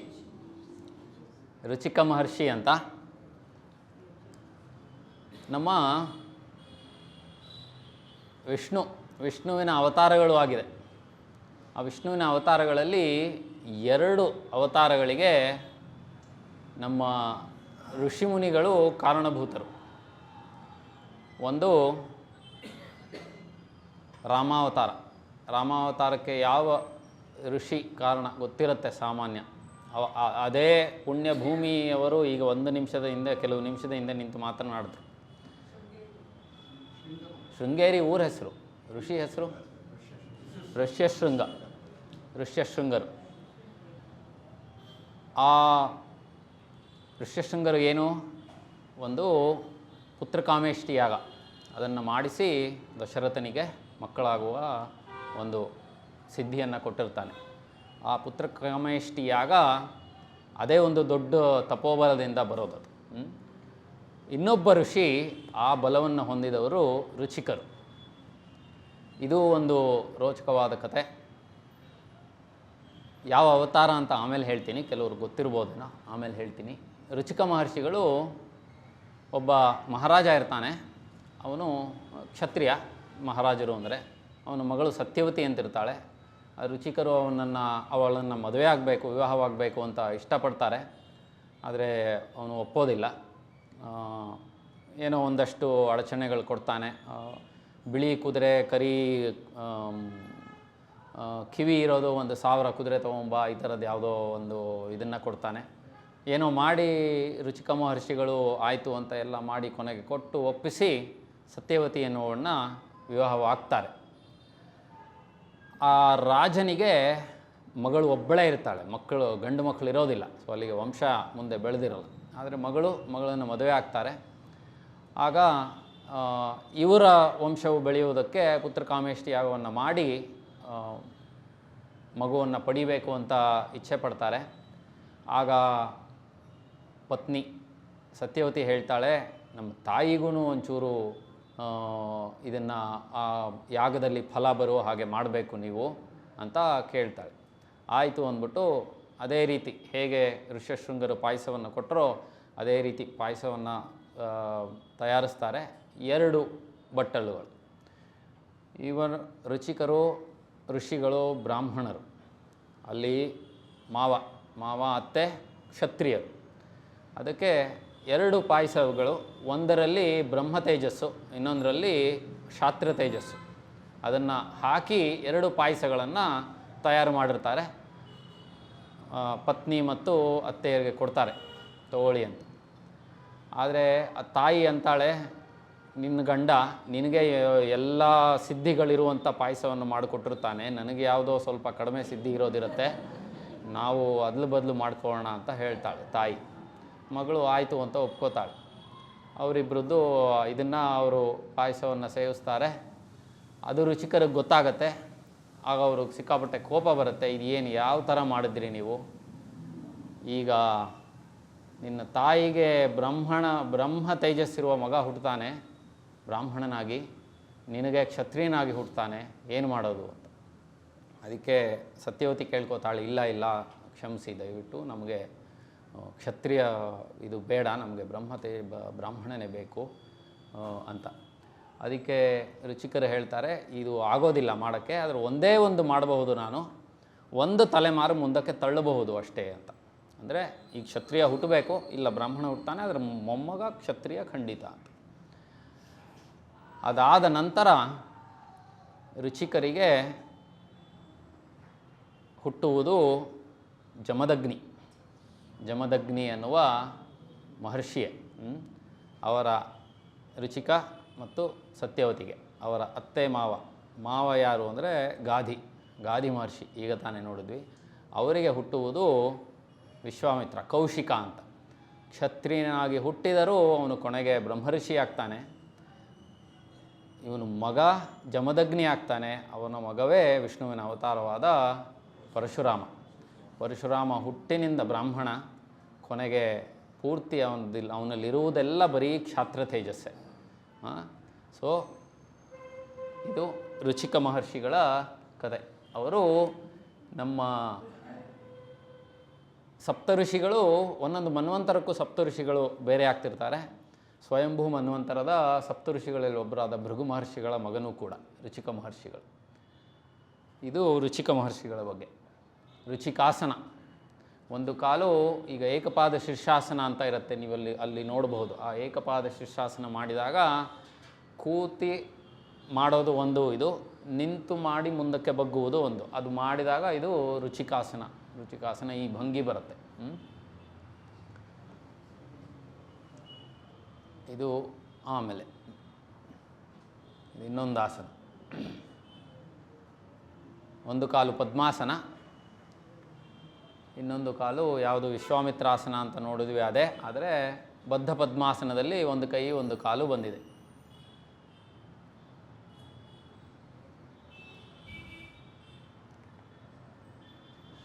ಯಾರು? ಕಶ್ಯಪ ಮಹರ್ಷಿಗಳು. ಕಶ್ಯಪ ಮಹರ್ಷಿಗಳು ಕೇಳಿರ್ತೀರ, ಸಕಲ ಜೀವರಾಶಿಗಳಿಗೂ ತಂದೆ ಕಶ್ಯಪ ಮಹರ್ಷಿಗಳು ಅಂತ ಹೇಳ್ತಾರೆ. ಅದಕ್ಕೆ ಸಾಮಾನ್ಯವಾಗಿ ಕೇಳಿರ್ತಿರೋ ಇಲ್ವೋ, ಗೋತ್ರ ಗೊತ್ತಿಲ್ವಾ ಕಶ್ಯಪ ಗೋತ್ರ ಅಂತ ಹೇಳ್ಬಿಡ್ತಾರೆ. ಯಾಕೆಂದರೆ ಸಕಲ ಜೀವರಾಶಿಗಳಿಗೂ ಕಶ್ಯಪ ಮಹರ್ಷಿಗಳು ತಂದೆ. ಅವರೂ ಕೂಡ ಬ್ರಹ್ಮನ ಮಾನಸಪುತ್ರನಾದ ಮರೀಚಿಯ ಮಗ ಕಶ್ಯಪರು. ಅವರು ದಕ್ಷ ಪ್ರಜಾಪತಿ, ಅಂದರೆ ಬ್ರಹ್ಮನ ಮಾನಸಪುತ್ರನೇ ದಕ್ಷ. ಅವನಿಗೆ ಕೆಲವು ಕಡೆ 12 ಅಂತಾರೆ, ಕೆಲವು ಕಡೆ 13 ಅಂತಾರೆ. ಆ 12 ಅಥವಾ 13 ಹೆಣ್ಣು ಮಕ್ಕಳನ್ನೂ ಕೂಡ ಕಶ್ಯಪನಿಗೆ ಕೊಟ್ಟು ವಿವಾಹವಾಗಿರುತ್ತೆ. ಪ್ರತಿಯೊಂದು ಪತ್ನಿಯಿಂದಲೂ ಕೂಡ ಒಂದು ರಾಶಿಯ, ಒಂದು ಜಾತಿಯ ಅಥವಾ ಒಂದು ಇದರ ಜೀವ ಬರುತ್ತೆ. ಈಗ ಅದನ್ನು ನೋಡೋಣ. ಬ್ರಹ್ಮ ಮಹರ್ಷಿ, ಮರೀಚಿ, ಕಶ್ಯಪ ದಕ್ಷ ಪ್ರಜಾಪತಿಯ ಮಕ್ಕಳು ಅದಿತಿ, ದಿತಿ, ಧನು, ಸುರಭಿ, ವಿನತ, ಕದ್ರು, ಸುರಸ ಅಂತ. ಹೀಗೆ ಇನ್ನೂ ಒಂದಷ್ಟು ಜನ ಇದ್ದಾರೆ. ಅದರಲ್ಲಿ ಅನೇಕರು ಗೊತ್ತಿರತ್ತೆ. ಅದಿತಿಯ ಮಕ್ಕಳು ಆದಿತ್ಯರಲ್ಲಿ ಸೂರ್ಯನು ಒಬ್ಬ. ಆಮೇಲೆ ದ್ವಿತೀಯ ಮಕ್ಕಳು ದೈತ್ಯರು ಅಂದರೆ ಅವರು ಆದಿತ್ಯರೆಲ್ಲ ಸುರರು, ದಿತಿ ಮಕ್ಕಳು ಮತ್ತು ಧನು ಮಕ್ಕಳು ಇವರೆಲ್ಲ ಅಸುರರು. ದ್ವಿತೀಯ ಮಕ್ಕಳು ದೈತ್ಯರು, ಧನುವಿನ ಮಕ್ಕಳು ದಾನವರು. ದ್ವಿತೀಯ ಮಕ್ಕಳು ಉದಾಹರಣೆಗೆ ಹಿರಣ್ಯಕಶಿಪು, ಹಿರಣ್ಯಾಕ್ಷ ಇವರೆಲ್ಲ ದ್ವಿತೀಯ ಮಕ್ಕಳು. ಧನುವಿನ ಮಕ್ಕಳೆಲ್ಲ ದಾನವರು, ರಾಕ್ಷಸರ, ಎರಡೂ ರಾಕ್ಷಸ ಜಾತಿ.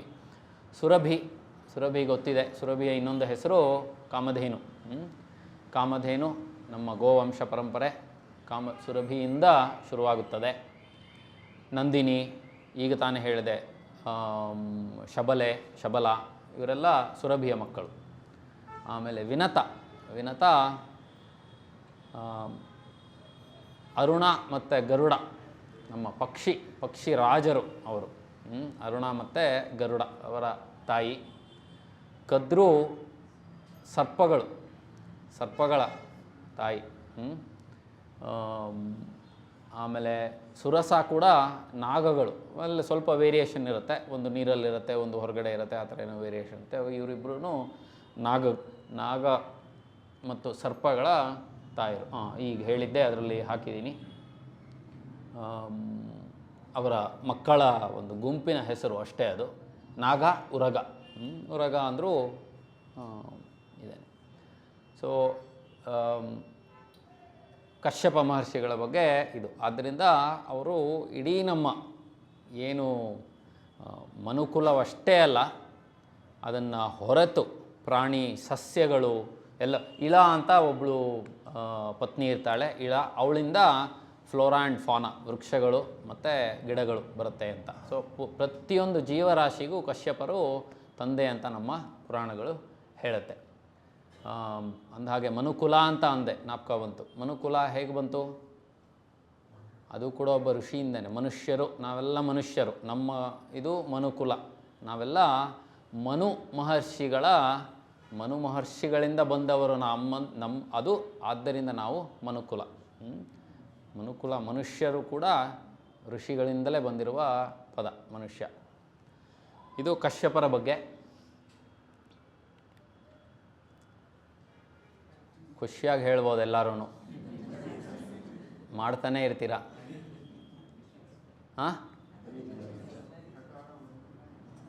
ಜೋರಾಗಿ ಹೇಳಿ, ಪರವಾಗಿಲ್ಲ. ಮರೀಚಾಸನ ಪ್ರಕಾರಗಳು 1, 3, 2 ಕೇಳಿಸ್ತಲ್ಲೆಲ್ಲೋ. 1, 3 ಸರಿಯಾಗಿದೆ. ಮರೀಚಾಸನ, ಮರೀಚಿ ಮಹರ್ಷಿಯ ಹೆಸರಿನಲ್ಲಿ ಇರುವ ಆಸನ. ಈಗ ತಾನೇ ಹೇಳಿದೆ, ಕಶ್ಯಪನ ತಂದೆ ಮರೀಚಿ. ಸೂರ್ಯನ ಉಪಾಸನೆ ಮಾಡ್ತೀವಿ ನಾವು ಯೋಗಾಸನದಲ್ಲಿ. ಮರೀಚಿ ಆಸನ ಕೂಡ ಮಾಡ್ತೀವಿ, ಕಶ್ಯಪಾಸನ ಮಾಡೋದಿಲ್ಲ. ಮರೀಚಿ ಮಹರ್ಷಿಗಳು ಕೂಡ ನಮ್ಮ ಋಗ್ವೇದಕ್ಕೆ ಅವರು ಒಂದು ಮಂಡಲದಲ್ಲಿ ಅವರ ಯೋಗದಾನ ಇದೆ. ಅದು ಬಿಟ್ಟು ಜಾಸ್ತಿ ಏನೂ ಇಲ್ಲ ವಿಷಯ. ಯಾವುದಿರಬಹುದು ಆಸನ ಇದು?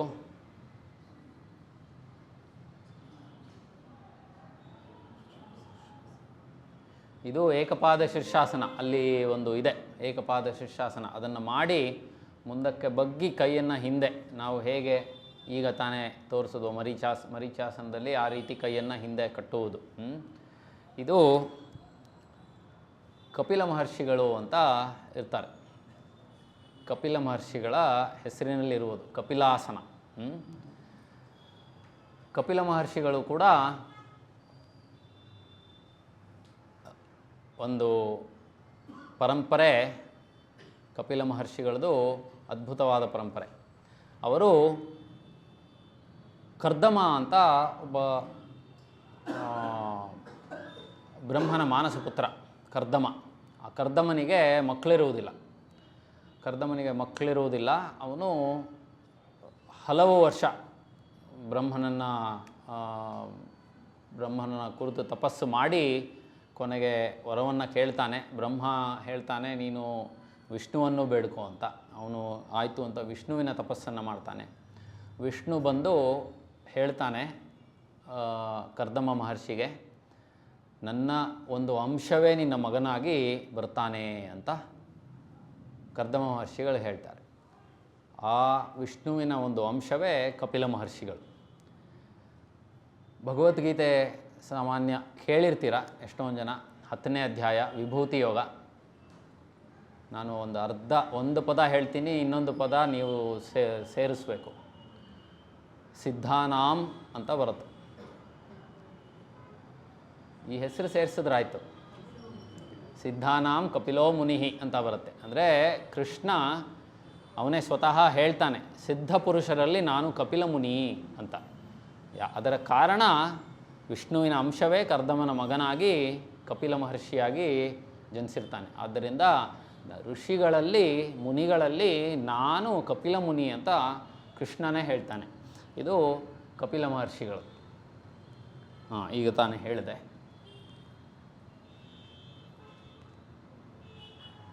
ಇದು ಸುಲಭ, ಹೇಳಲೇಬೇಕು. ವೃಕ್ಷಾಸನ. ವೃಕ್ಷ ಅಂದರೆ ಮರ. ಮರ ಯಾಕೆ ಬಂತು ಋಷಿಗಳಿದರಲ್ಲಿ?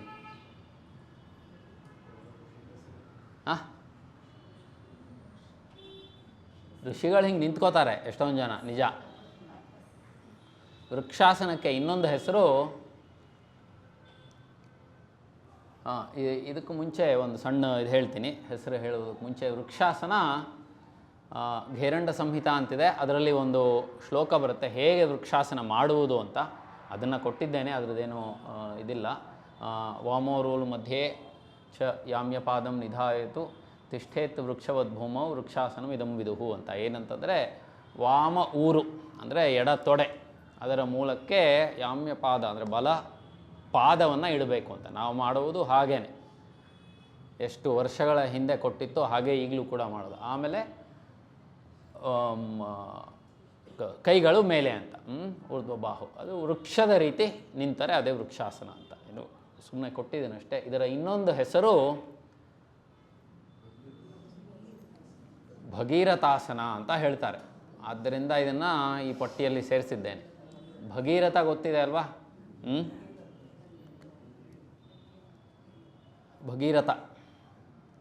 ಭಗೀರಥ ತಪಸ್ಸು ಅಂತ ಹೇಳ್ತಾರೆ ಸಾಮಾನ್ಯವಾಗಿ. ಇದು ಇಲ್ಲೇ ಮಹಾಬಲಿಪುರಮಲ್ಲಿ ಕಲ್ಲಿನ ಮೇಲೆ ಒಂದು ಮಹಾಭಾರತದ ಇದು ಮಹಾಭಾರತ ಅಲ್ಲ, ಪುರಾಣದ ಒಂದು ಕೆತ್ತನೆ ಇದೆ. ಅದರಲ್ಲಿ ಮಹಾಭಾರತ, ರಾಮಾಯಣ ಎಷ್ಟೊಂದು ಇದರಲ್ಲಿ ಬರುತ್ತೆ. ಅದರಲ್ಲಿ ಭಗೀರಥನ ಒಂದು ಕೆತ್ತನೆಯೂ ಇದೆ. ಅದು ಸುಮ್ಮನೆ ಹಾಕಿದ್ದೇನಷ್ಟೇ. ಭಗೀರಥರು ಕೂಡ ಯಾವ ವಂಶದವರು? ಇಕ್ಷ್ವಾಕು ವಂಶದ ರಾಜ ಭಗೀರಥ. ಈ ಭಗೀರಥನ ಪ್ರಸಂಗ ವಸಿಷ್ಠ ಮಹರ್ಷಿಗಳು, ವಿಶ್ವಾಮಿತ್ರರು ರಾಮನಿಗೆ ಹೇಳ್ತಾರೆ, ನಿನ್ನ ವಂಶ ಯಾವ ಥರದ್ದು ಅಂತ. ವಿಶ್ವಾಮಿತ್ರರು ರಾಮ ಮತ್ತು ಸೀತೆಯ ವಿವಾಹಕ್ಕೂ ಕಾರಣರು. ವಿಶ್ವಾಮಿತ್ರರು ಅವರು ಜನಕನ ಆಸ್ಥಾನಕ್ಕೆ ಹೋದಾಗ ಅಲ್ಲಿ ಒಂದು ಸಂವಾದ ನಡೆಯುತ್ತೆ. ವಿಶ್ವಾಮಿತ್ರರ ಬಗ್ಗೆ ಇವರು ಹೇಳ್ತಾರೆ, ಹಾಗೆ ವಿಶ್ವಾಮಿತ್ರರು ರಾಮನ ವಂಶದ ಬಗ್ಗೆ ಹೇಳ್ತಾರೆ. ಅದರಲ್ಲಿ ಇದರ ಉಲ್ಲೇಖ ಬರುತ್ತೆ, ರಾಮಾಯಣದಲ್ಲೇ ಬರುತ್ತೆ ಇದರ ಉಲ್ಲೇಖ. ಭಗೀರಥನ ಪೂರ್ವಜ, ತಾತನ ತಾತ ಸಗರ ಮಹರ್ಷಿ ಅಂತ ಕೇಳಿರ್ತೀರ. ಸಗರ ಮಹರ್ಷಿ ನನಗೆ ಇಬ್ಬರು ಪತ್ನಿಯರು. ಒಬ್ಬ ಪತ್ನಿಗೆ ಒಬ್ಬ ಮಗ, ಇನ್ನೊಂದು ಪತ್ನಿಗೆ 60,000 ಜನ ಮಕ್ಕಳಿರ್ತಾರೆ. ಸಗರ ಮಹರ್ಷಿ ಅಶ್ವಮೇಧ ಯಾಗವನ್ನು ಮಾಡ್ತಿರ್ತಾರೆ. 100 ಅಶ್ವಮೇಧ ಯಾಗವನ್ನು ಮಾಡಿದ್ರೆ ಇಂದ್ರ ಪದವಿ ಅಂತ ಇರುತ್ತೆ. ಸೊ 99 ಅಶ್ವಮೇಧ ಯಾಗ ಮಾಡೋವರೆಗೂ ಇಂದ್ರ ಬಿಟ್ಟುಬಿಡ್ತಾನೆ ಎಲ್ಲರನ್ನೂ. 100ನೇದು ಮಾಡಿದಾಗ ಅವನೇನಾರು ಒಂದು ಮಾಡ್ತಾನೆ, ಯಾಕೆಂದರೆ ಅವನ ಪದವಿ ಹೋಗುತ್ತೆ, ಇನ್ನೊಬ್ಬ ಇಂದ್ರ ಆಗ್ಬಿಡ್ತಾನೆ ಅಂತ. ಅದು ಪದವಿ, ಅದು ಇಂದ್ರ ಅನ್ನೋದು.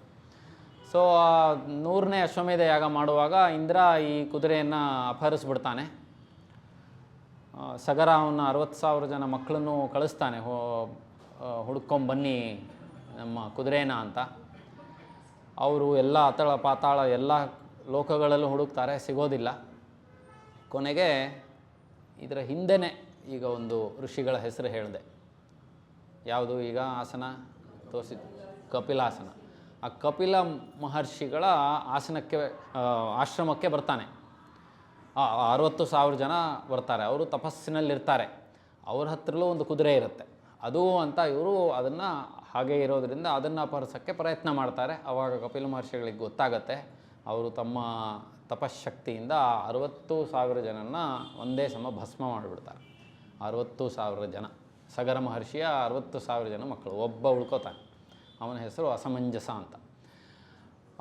ಸಗರ ಹೇಳ್ತಾನೆ, ಈ 60,000 ಜನ ನನ್ನ ಮಕ್ಕಳಿಗೆ ಮೋಕ್ಷ ಸಿಗಬೇಕು ಅಥವಾ ಸ್ವರ್ಗವಾದರೂ ಸಿಗಬೇಕು. ಆದ್ದರಿಂದ ಅದು ಏನಾದ್ರು ಪಾವನದ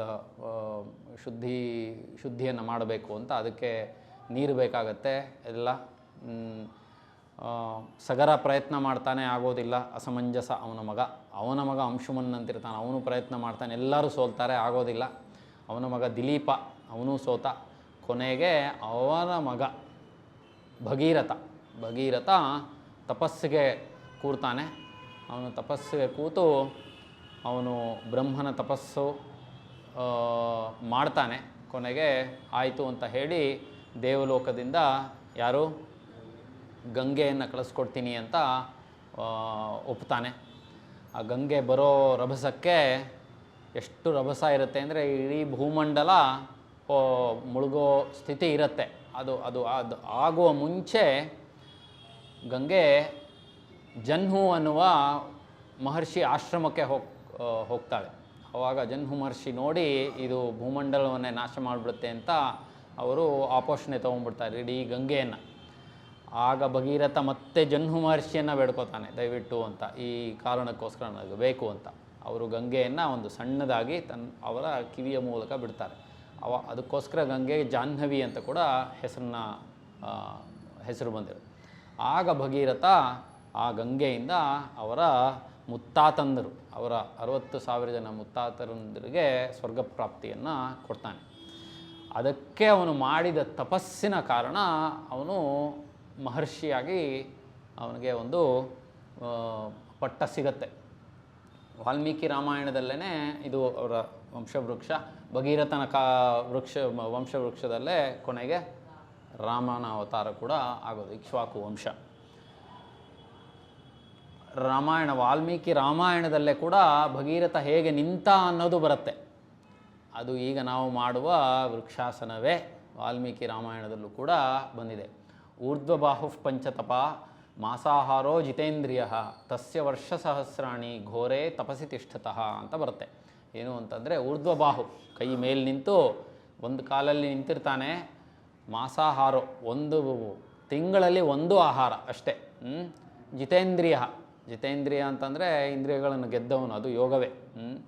ಅವನು ಹಾಗೆ ಸಹಸ್ರ ವರ್ಷಗಳು ಘೋರ ತಪಸ್ಸನ್ನು ಮಾಡಿ ನಿಂತಿರ್ತಾನೆ ಅಂತ ಬರುತ್ತೆ.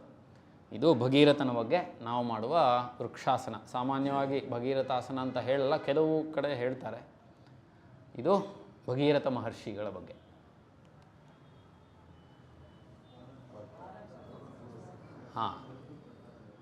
ಭರದ್ವಾಜಾಸನ ಪ್ರಕಾರಗಳು 1, 2 ಎರಡನ್ನು ಮಾಡ್ತೇವೆ ನಾವು. ಭರದ್ವಾಜಾಸನ ಇರುವುದರಲ್ಲಿ ಸ್ವಲ್ಪ ಸುಲಭವಾಗಿ ನಮ್ಮ ಕೈಗೆ ಕಾಲಿಗೆ ಎಟುಕುವ ಆಸನ ಭರದ್ವಾಜಾಸನ. ಭರದ್ವಾಜರು ಕೂಡ ವೇದಕ್ಕೆ ಅವರ ಯೋಗದಾನವೂ ಇದೆ. 3ನೇ ಮಣ್ಣು 7ನೇ ಮಂಡಲವೋ ಯಾವುದೋ ಅವರು ಒಂದು ನನಗೆ ಸರಿಯಾಗಿ ಗೊತ್ತಿಲ್ಲ. ಭರದ್ವಾಜರು ಕೂಡ ಬರೆದಿದ್ದಾರೆ. ಅವರ ವಂಶ ಪರಂಪರೆಯೂ ಕೂಡ ಅತೀ ಮಹತ್ವವಾದದ್ದು. ಬ್ರಹ್ಮನ ಮಾನಸಪುತ್ರನಾದ ಆಂಗಿರಸ, ಅವರು ಸ್ವಯಂಭೂ ಮನ್ವಂತರದಲ್ಲಿ 7 ಋಷಿಗಳಲ್ಲಿ ಒಬ್ಬರು. ಅವರ ಆಂಗಿರಸನ ಮಗ ಬೃಹಸ್ಪತಿ ಎಲ್ಲ ದೇವತೆಗಳಿಗೆ ಗುರು. ಈಗಲೂ ಕೂಡ ನಾವು ಗುರುವಾರ ಅಂತ ಏನು ಹೇಳ್ತೇವೆ ಅದು ಬೃಹಸ್ಪತಿ ವಾರವೇ. ಅದು ಬೃಹಸ್ಪತಿ ನಮ್ಮ ಭೂಮಂಡಲದಲ್ಲೂ ಬೃಹಸ್ಪತಿ ಅನ್ನುವುದು ಅತಿ ದೊಡ್ಡದಾದ ಗ್ರಹ. ಬೃಹಸ್ಪತಿಯ ಮಗ ಭರದ್ವಾಜನೂ ಕೂಡ 7 ಋಷಿಗಳಲ್ಲಿ ಒಬ್ಬ. ಇದು ಭರದ್ವಾಜನ ಮಗ ದ್ರೋಣಾಚಾರ್ಯ. ದ್ರೋಣನ ಮಗ ಅಶ್ವತ್ಥಾಮ, ಚಿರಂಜೀವಿ. ಒಬ್ಬ ಚಿರಂಜೀವಿ, ಇಬ್ಬರು 7 ಋಷಿಗಳು ಈ ಭರದ್ವಾಜರ ಪರಂಪರೆಯಲ್ಲಿ. ಇದು ಭರದ್ವಾಜಾಸನ. ಭರದ್ವಾಜರು ವಾಲ್ಮೀಕಿ ರಾಮಾಯಣದ ಸಂದರ್ಭದಲ್ಲಿ ಅನೇಕ ಕಡೆ ಬರುತ್ತೆ. ರಾಮ ಕಾಡಿಗೆ ಹೋದಾಗ ಅವನು ಮೊದಲು ಹೋಗಿ ಭರದ್ವಾಜನ ಆಶ್ರಮದಲ್ಲಿ ಮೊದಲು ತಂಗುತ್ತಾನೆ. ಅಲ್ಲಿ ಗುಹ ಎನ್ನುವನ ಭೇಟಿ ಕೂಡ ಆಗುತ್ತೆ. ಅಲ್ಲಿ ಪ್ರಯಾಗ, ಈಗಿನ ಪ್ರಯಾಗ ಅಂತ ಏನಂತೀವಿ, ಆಗಲೂ ಅಷ್ಟೇ ಅದು ಪ್ರಯಾಗ. ಅಲ್ಲಿ ಈಗಲೂ ಕೂಡ ಪ್ರಯಾಗದಲ್ಲಿ ಭರದ್ವಾಜ ಆಶ್ರಮ ಇದೆ.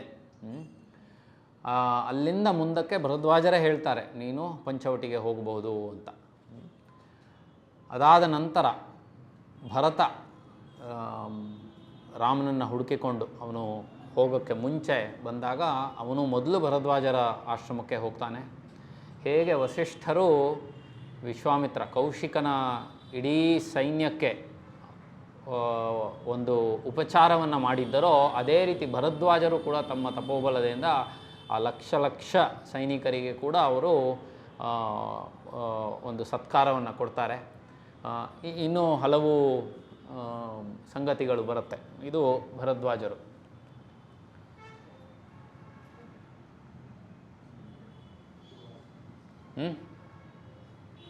ಅವರು ಹೇಳೋ ಹಾಗಿಲ್ಲ.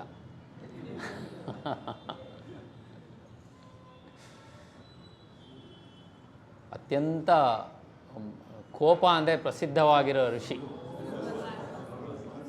ದೂರ್ವಾಸ ಮಹರ್ಷಿಗಳು. ದೂರ್ವಾಸಾಸನ ದೂರ್ವಾಸಾಸನ ಏಕಪಾದ ಶೀರ್ಷಾಸನ ಮಾಡಿ ನಿಲ್ಲಬೇಕು ಒಂದು ಕಾಲ ಮೇಲೆ. ದೂರ್ವಾಸಾಸನ. ದೂರ್ವಾಸರು ಅಂದರೆ ಎಲ್ಲರಿಗೂ ಗೊತ್ತೇ ಇದೆ ಅಲ್ವಾ, ಶಾಪ ಕೊಟ್ಟುಬಿಡ್ತಾರೆ ಅಂತ. ಅನೇಕ ನಮ್ಮ ಪುರಾಣ ಇತಿಹಾಸಗಳಲ್ಲಿ ಅನೇಕ ಕಾರ್ಯಗಳಿಗೆ ಅಥವಾ ಒಂದು ಕಥೆಗಳಿಗೆ ತಿರುವನ್ನು ಕೊಟ್ಟವರೇ ದೂರ್ವಾಸರು. ಅದು ನಮ್ಮ ರಾಮಾಯಣದಲ್ಲಿರಬಹುದು. ರಾಮಾಯಣದಲ್ಲಿ ಕೊನೆಯಲ್ಲಿ ಉತ್ತರಕಾಂಡದಲ್ಲಿ ಕತೆ ಬರುತ್ತೆ. ಇನ್ನೇನು ರಾಮಾಯಣ ಮುಗಿಯುವ ಕಾಲ. ಆಗ ರಾಮ ಹೇಳಿರ್ತಾನೆ ಯಾರನ್ನು ಬಿಡಬಾರ್ದು ಒಳಗಡೆ ಅಂತ. ಲಕ್ಷ್ಮಣನ ನಿಲ್ಲಿಸಿರ್ತಾನೆ. ಲಕ್ಷ್ಮಣ ನಿಂತಿರ್ತಾನೆ ಕಾವಲಾಗಿ. ಆವಾಗ ದೂರ್ವಾಸ ಮುನಿಗಳು ಬರ್ತಾರೆ. ದೂರ್ವಾಸ ಮುನಿಗಳು ಶಾಪ ಕೊಟ್ಟುಬಿಡ್ತಾರೆ ಅಂತ ಹೆದರ್ಕೊಂಡು ಅವನು ಬಿಡ್ತಾನೆ. ಅವನು ಒಳಗೆ ಬಿಟ್ಟ ಕಾರಣ ರಾಮ ಅವನನ್ನು ಹೋಗು ಅಂತಾನೆ. ಅದು ಹಾಗೆ ಒಬ್ಬೊಬ್ಬರದ್ದು ಅಂತ್ಯಕಾಲಕ್ಕೆ ಒಂದು ಕಾರಣ. ದೂರ್ವಾಸರು ರಾಮನ ಅವತಾರದ ಅಂತ್ಯಕಾಲಕ್ಕೆ ಮೊದಲ ಕಾರಣ ದೂರ್ವಾಸರು. ಆಮೇಲೆ ಈಗ ತಾನೇ ಹೇಳಿದೆ ವಿಶ್ವಾಮಿತ್ರನ ಮಗಳು ಶಕುಂತಲೆ. ನಿಮಗೆ ಕಾಳಿದಾಸನ ಒಂದು ಕಥೆಯಲ್ಲಿ ಪ್ರಸಂಗ ಗೊತ್ತಿರುತ್ತೆ. ಶಕುಂತಲಾ ದುಷ್ಯಂತ. ದೂರ್ವಾಸರು ಬಂದಾಗ ಶಕುಂತಲಾ ದುಷ್ಯಂತರು ಗಮನ ಕೊಡುವುದಿಲ್ಲ. ನೀನು ಯಾರಿಗೋಸ್ಕರ ನೀನು ನನ್ನ ಇದನ್ನು ಗುರುತಿಸ್ಲಿಲ್ವೋ ಅವರೇ ನಿನ್ನನ್ನು ಮರ್ತು ಹೋಗಲಿ ಅಂತ ಶಾಪ ಕೊಟ್ಟುಬಿಡ್ತಾನೆ. ದುಷ್ಯಂತ ಶಕುಂತಲನೇ ಮರ್ತು ಬಿಡ್ತಾನೆ. ಗೊತ್ತಿರುತ್ತೆ ದೂರ್ವಾಸರದು ಅದು. ಆದರೆ ಇವರು ಶಾಪ ಕೊಡ್ತಾರೆ ಅನ್ನೋದಲ್ಲ ಮುಖ್ಯ, ಅದರ ಹಿಂದೆ ಒಂದು ದೈವಿ ಕಾರಣವಿರುತ್ತೆ. ಎಲ್ಲದರ ಹಿಂದೆ ಒಂದು ದೈವಿ ಕಾರಣವಿರುತ್ತೆ. ಅಷ್ಟೇ ಅಲ್ಲ, ದೂರ್ವಾಸರು ಇಂದ್ರನಿಗೂ ಶಾಪ ಕೊಟ್ಟಿದ್ದಾರೆ. ಇಂದ್ರ ಅವರು ಅವನಿಗೆ ಒಂದು ಹಾರವನ್ನು ಕೊಡ್ತಾರೆ. ಇಂದ್ರ ಅದನ್ನು ತಿರಸ್ಕರಿಸಿ ಅವನು ಐರಾವತ ಆನೆಗೆ ಕೊಟ್ಬಿಡ್ತಾನೆ ಹಾರನ್ನು, ನೀನು ಹಾಕೋ ಸಾಕು ಅಂತ. ಕೋಪ ಬಂದು ಇಂದ್ರನಿಗೂ ಕೊಡ್ತಾರೆ ಶಾಪವನ್ನು. ಆದರೆ ಹೇಳಿದ ಹಾಗೆ ಎಲ್ಲದರ ಹಿಂದೆ ಒಂದು ದೈವಿ ಕಾರಣವಿರುತ್ತೆ. ಶಾಪ ಅಷ್ಟೇ ಕೊಟ್ಟಿಲ್ಲ ಅವರು. ಋಷಿಮುನಿಗಳು ಮಹರ್ಷಿಗಳು ಅಂದ ಮೇಲೆ ಅವರು ವರ ಕೊಡುವುದು ಇರುತ್ತೆ. ಈಗ ಕುಂತಿ ಗೊತ್ತಿರುತ್ತೆ ನಿಮಗೆ. ಕುಂತಿ ಚಿಕ್ಕವಳಾಗಿದ್ದಾಗ ಜನಕ ಮಹಾರಾಜನ ಆಸ್ಥಾನದಲ್ಲಿ ಆವಾಗ ದೂರ್ವಾಸರು ಹೋದಾಗ ಸತ್ಕಾರ ಚೆನ್ನಾಗಿ ಮಾಡಿದ್ರಿಂದ ಅವರು ಏನು ವರವನ್ನು ಕೊಡ್ತಾರೆ ಅಂದರೆ, ನಿನಗೆ ಯಾವಾಗ ಬೇಕಾದರೂ ನೀನು ಯಾವ ದೈವ ಶಕ್ತಿಯನ್ನು ಬೇಕಾದರೂ ಆಹ್ವಾನ ಮಾಡಿ ಒಂದು ಮಗುವನ್ನು ಪಡೆಯಬಹುದು ಅಂತ ಕೊಡ್ತಾರೆ ವರ. ಆದ್ದರಿಂದ ಕುಂತಿಯ ಮಕ್ಕಳು ಎಲ್ಲರೂ ಕೂಡ ಒಂದು ದೈವಾಂಶಭೂತರೆ. ಮೊದಲಿಗೆ ಕರ್ಣ ಸೂರ್ಯಪುತ್ರ, ಆಮೇಲೆ ಯುಧಿಷ್ಠಿರ ಯಮ, ಆಮೇಲೆ ಭೀಮ ವಾಯು, ಅರ್ಜುನ ಇಂದ್ರ ಅರ್ಜುನ. ಆಮೇಲೆ ಅವಳು ಮಾದರಿಗೂ ಕೂಡ ಅವಳು ಸಹಾಯವನ್ನು ಮಾಡ್ತಾಳೆ. ನಕುಲ ಸಹದೇವರು ಅಶ್ವಿನಿ ದೇವತೆಗಳು. ದೂರ್ವಾಸರ ಒಂದು ಇನ್ನೊಂದು ಮುಖ್ಯವಾದ ಪರಂಪರೆಯಲ್ಲಿ ಬರುವುದೇನೆಂದರೆ, ಅತ್ರಿ ಮಹರ್ಷಿಗಳು ಬ್ರಹ್ಮನ ಮಾನಸಪುತ್ರರು. ಅವರಿಗೂ ಮಕ್ಕಳಿರುವುದಿಲ್ಲ. ಅವರು ಅತ್ರಿ ಅನಸೂಯ ಅತ್ರಿ ಮಹರ್ಷಿಗಳದು ರಾಮಾಯಣದಲ್ಲೂ ಉಲ್ಲೇಖ ಬರುತ್ತೆ. ಅವರು ತಪಸ್ಸನ್ನು ಮಾಡಿ ಒಂದಲ್ಲ ಎರಡಲ್ಲ ತ್ರಿಮೂರ್ತಿಗಳು ನನ್ನ ಮಕ್ಕಳಾಗಬೇಕು ಅಂತ ವರವನ್ನು ಪಡಿತಾರೆ ಅವರು. ಅದರಲ್ಲಿ ಬ್ರಹ್ಮ ವಿಷ್ಣು ಮಹೇಶ್ವರ ಮೂರರ ಅಂಶವೂ ಸೇರಿ ಒಬ್ಬ ಮಗ ದತ್ತಾತ್ರೇಯನಾಗಿ ಶಿವನ ಒಂದು ಪ್ರತ್ಯೇಕ ಅಂಶವಾಗಿ ದೂರ್ವಾಸರು ಹೋಗ್ತಾರೆ. ಇನ್ನೊಬ್ಬ ಚಂದ್ರ. ದೂರ್ವಾಸರ ತಂದೆ ತಾಯಿ ಅತ್ರಿ ಮತ್ತು ಅನಸೂಯ. ಈ ಆಸನ ಹಾಂ, ಅಷ್ಟವಕ್ರಾಸನ.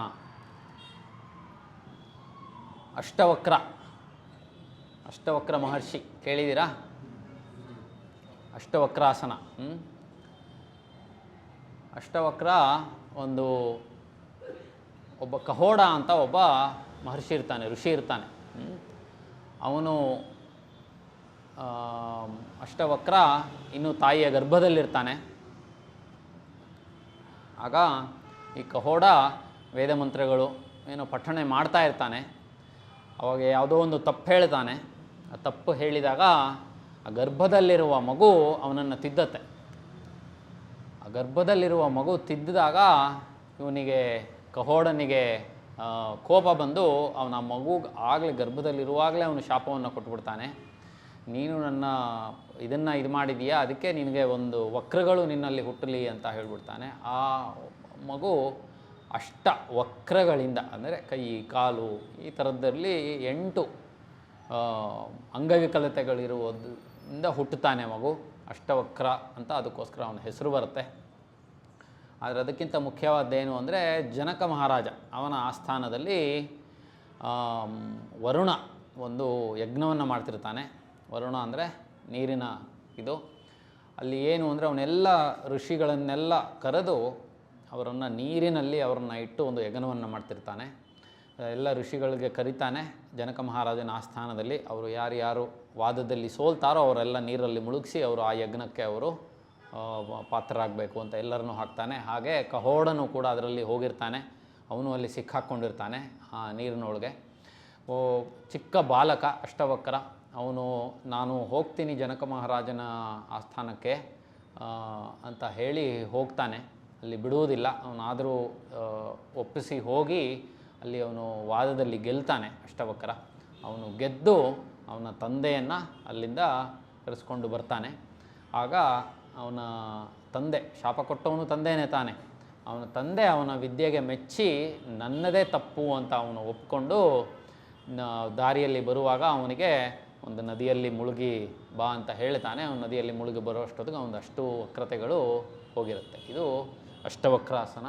ಅಷ್ಟವಕ್ರನ ಬಗ್ಗೆ ಅಷ್ಟವಕ್ರಾಸನ.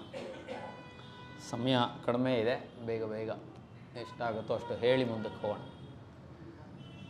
ಸಾಮಾನ್ಯ ಮಾಡಿರ್ತೀರ, ಆದರೆ ಪೂರ್ತಿ ಆಸನ ಮಾಡಿರೋದಿಲ್ಲ, ಅದಕ್ಕೆ ಗೊತ್ತಾಗ್ತಿಲ್ಲ ನಿಮಗೆ. ಪೂರ್ತಿ ಎಡಗಡೆಯದು ನೋಡಿ. ಓ, ಭಾರಿ ಕಷ್ಟ ಈ ಥರ ಆದರೆ. ಕಾಲು ಕೈ ಆದರೂ ನೋಡಿ, ಬರೀ ಕಾಲಾದರೂ ನೋಡಿ. ಪೂರ್ತಿ ಎಡಗಡೆ ಆಸನ, ಅರ್ಧ ಮತ್ಸ್ಯೇಂದ್ರಾಸನ. ಹಾಂ, ಕೈ ಹಿಂದೆ ಹೋಗಿದೆ ಅಷ್ಟೇ, ನಮ್ಮ ಕೈ ಮುಂದೆ ಇರುತ್ತೆ. ಹಾಂ, ಪೂರ್ತಿ ಎಡಗಡೆದು. ಪೂರ್ತಿ ಎಡಗಡೆದು ಅರ್ಧ ಮತ್ಸ್ಯೇಂದ್ರಾಸನ. ನಾವು ಹಿಂದಕ್ಕೆ ಸುತ್ತೋದಿಲ್ಲ ಅಷ್ಟೇ, ಕೈ ಮುಂದೆ ಇರುತ್ತೆ. ಇನ್ನೊಂದು ಪರಿಪೂರ್ಣ ಮತ್ಸ್ಯೇಂದ್ರಾಸನ, ಅದಿನ್ನೂ ಸ್ವಲ್ಪ ಕಷ್ಟದ್ದು. ಗುರೂಜಿಯವರ ಮಗನೇ ಆದ ಶ್ರೀ ಪ್ರಶಾಂತ್ ಅಯ್ಯಂಗಾರ್ ಅವರು ಮಾಡಿರೋದು ಚಿತ್ರ.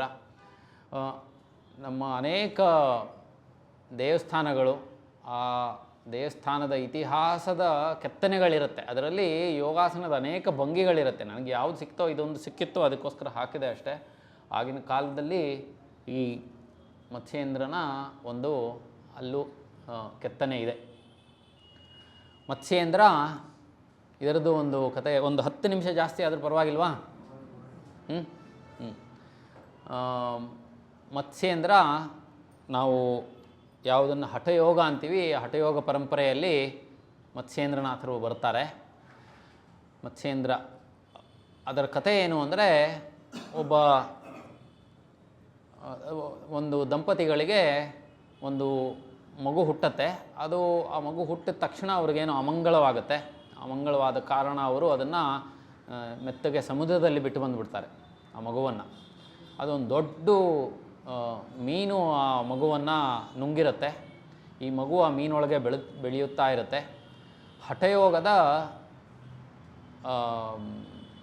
ಹಠಯೋಗದ ಪ್ರಕಾರ ನಮ್ಮ ಇದರಲ್ಲೂ ಅಷ್ಟೇ ಆದಿಯೋಗಿ ಅಂತ ಯಾರು ಹೇಳ್ತೀವಿ ಶಿವ.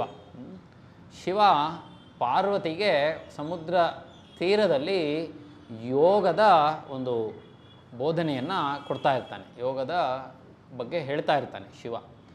ಆ ಮೀನು ಆ ದಡದಲ್ಲೇ ಇದ್ದ ಕಾರಣ ಆ ಮೀನೊಳಗಿದ್ದ ಬಾಲಕನಿಗೆ ಇದು ಕೇಳಿಸುತ್ತೆ. ಈ ಯೋಗ ವಿದ್ಯೆ ಪೂರ್ತಿ ತಿಳಿದು ಅವನಾಗ ಮೀನಿಂದ ಹೊರಗೆ ಬರ್ತಾನೆ. ಆಗ ಶಿವ ಸ್ವತಃ ಅವನಿಗೆ ಮತ್ಸ್ಯೇಂದ್ರನಾಥ ಅಂತ, ಆದಿನಾಥ ಅಂತ ಶಿವ ಈ ಹಠಯೋಗದ ಪರಂಪರೆಯಲ್ಲಿ ಅವನು ಮತ್ಸ್ಯೇಂದ್ರನಾಥ ಅಂತ ಅವನಿಗೆ ಹೆಸರನ್ನು ಕೊಡ್ತಾನೆ, ಮತ್ಸ್ಯೇಂದ್ರನಾಥ. ಮತ್ಸ್ಯೇಂದ್ರನಾಥರು ಹಠಯೋಗದ ಮೊದಲ ಗುರುಗಳು. ಶಿವನನ್ನು ಬಿಟ್ಟು ಅನೇಕ ಮತ್ಸ್ಯೇಂದ್ರನಾಥರದ್ದು ಅನೇಕ ಪುಸ್ತಕಗಳು ಅಂದರೆ ಗ್ರಂಥಗಳು ಕೂಡ ಇದೆ ಯೋಗದ ಬಗ್ಗೆ, ಹಠಯೋಗಕ್ಕೆ ಮುಂಚಿತವಾಗಿ. ಇದು ಮತ್ಸ್ಯೇಂದ್ರನಾಥರದ್ದು. ಇದು ಅದೇ ನಾಥ ಪರಂಪರೆಯಲ್ಲೇ ಬರುವುದು.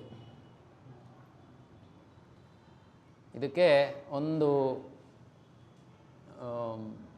ಕ್ಲೂ ಕೊಡ್ತೇನೆ. ಈಗ ನಮ್ಮ ಗೋರಖ್ಪುರದಲ್ಲಿ ಈ ಪರಂಪರೆ ಇನ್ನೂ ನಡೀತಾ ಬರ್ತಾ ಇದೆ, ನಾಥ ಪರಂಪರೆ. ಈಗಿರುವ ಅಲ್ಲಿನ ಮುಖ್ಯಮಂತ್ರಿಗಳು ಕೂಡ ಅವರೇ, ನಾಥ ಪರಂಪರೆಯವರೇ. ಗೋರಖ್ನಾಥ ಅಲ್ಲಿಯ ಮಹರ್ಷಿಗಳು ಇವರು. ಅಲ್ಲಿಯ ಮಹರ್ಷಿಗಳ ಅವರ ಹೆಸರಿನಲ್ಲಿ ಆ ಊರಿನ ಹೆಸರು ಬಂದಿರುವುದು.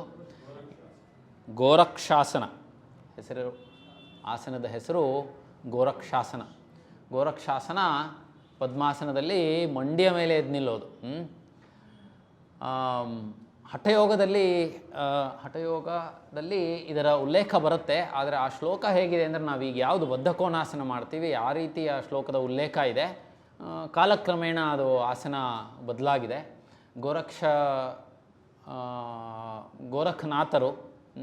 ಗೋರಖ್ನಾಥರು ಕೂಡ ಗೋರಕ್ಷ ಸಂಹಿತೆ ಹೀಗೆ ಅನೇಕ ಯೋಗ ಗ್ರಂಥಗಳನ್ನು ಬರೆದಿದ್ದಾರೆ. ಇದು ಗೋರಕ್ಷಾಸನ.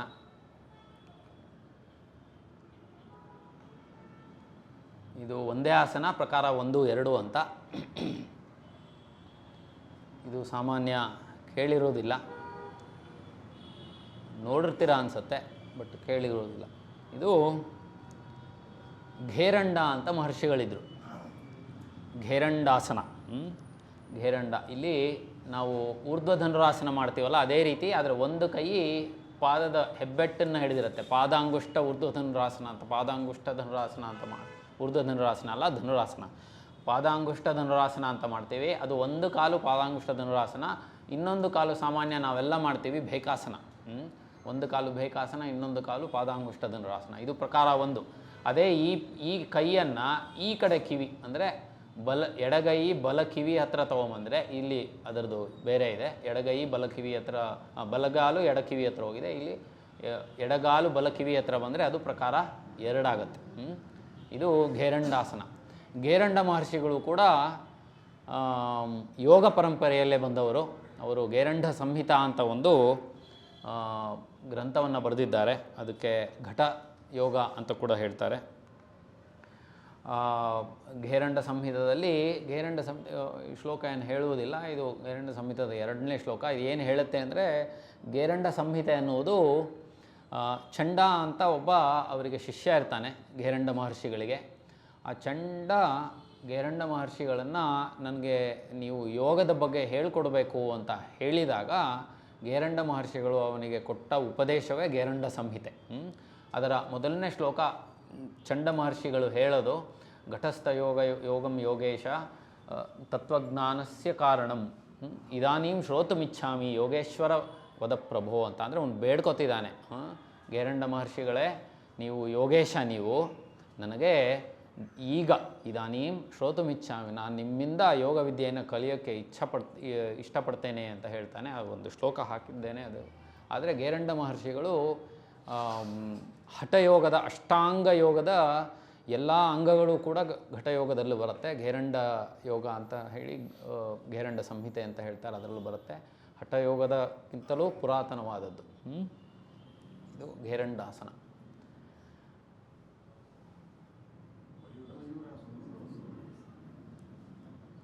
ಇಲ್ಲ, ಮಯೂರಾಸನದಲ್ಲಿ ಕೈ ಏನೋ ಹೀಗಿರುತ್ತೆ, ಕೈಯೂ ಹೀಗಿರಲ್ಲ. ಇದು ಕೈ ಮುಂದೆ ಇದೆ, ಕೈ ಹಿಂದೆ ಇರುತ್ತೆ. ಮಯೂರಾಸನ ಎರಡೂ ಕಾಲು ಹಿಂದೆ ಹೋಗಿರುತ್ತೆ. ಮಯೂರಾಸನ ಬೇರೆ.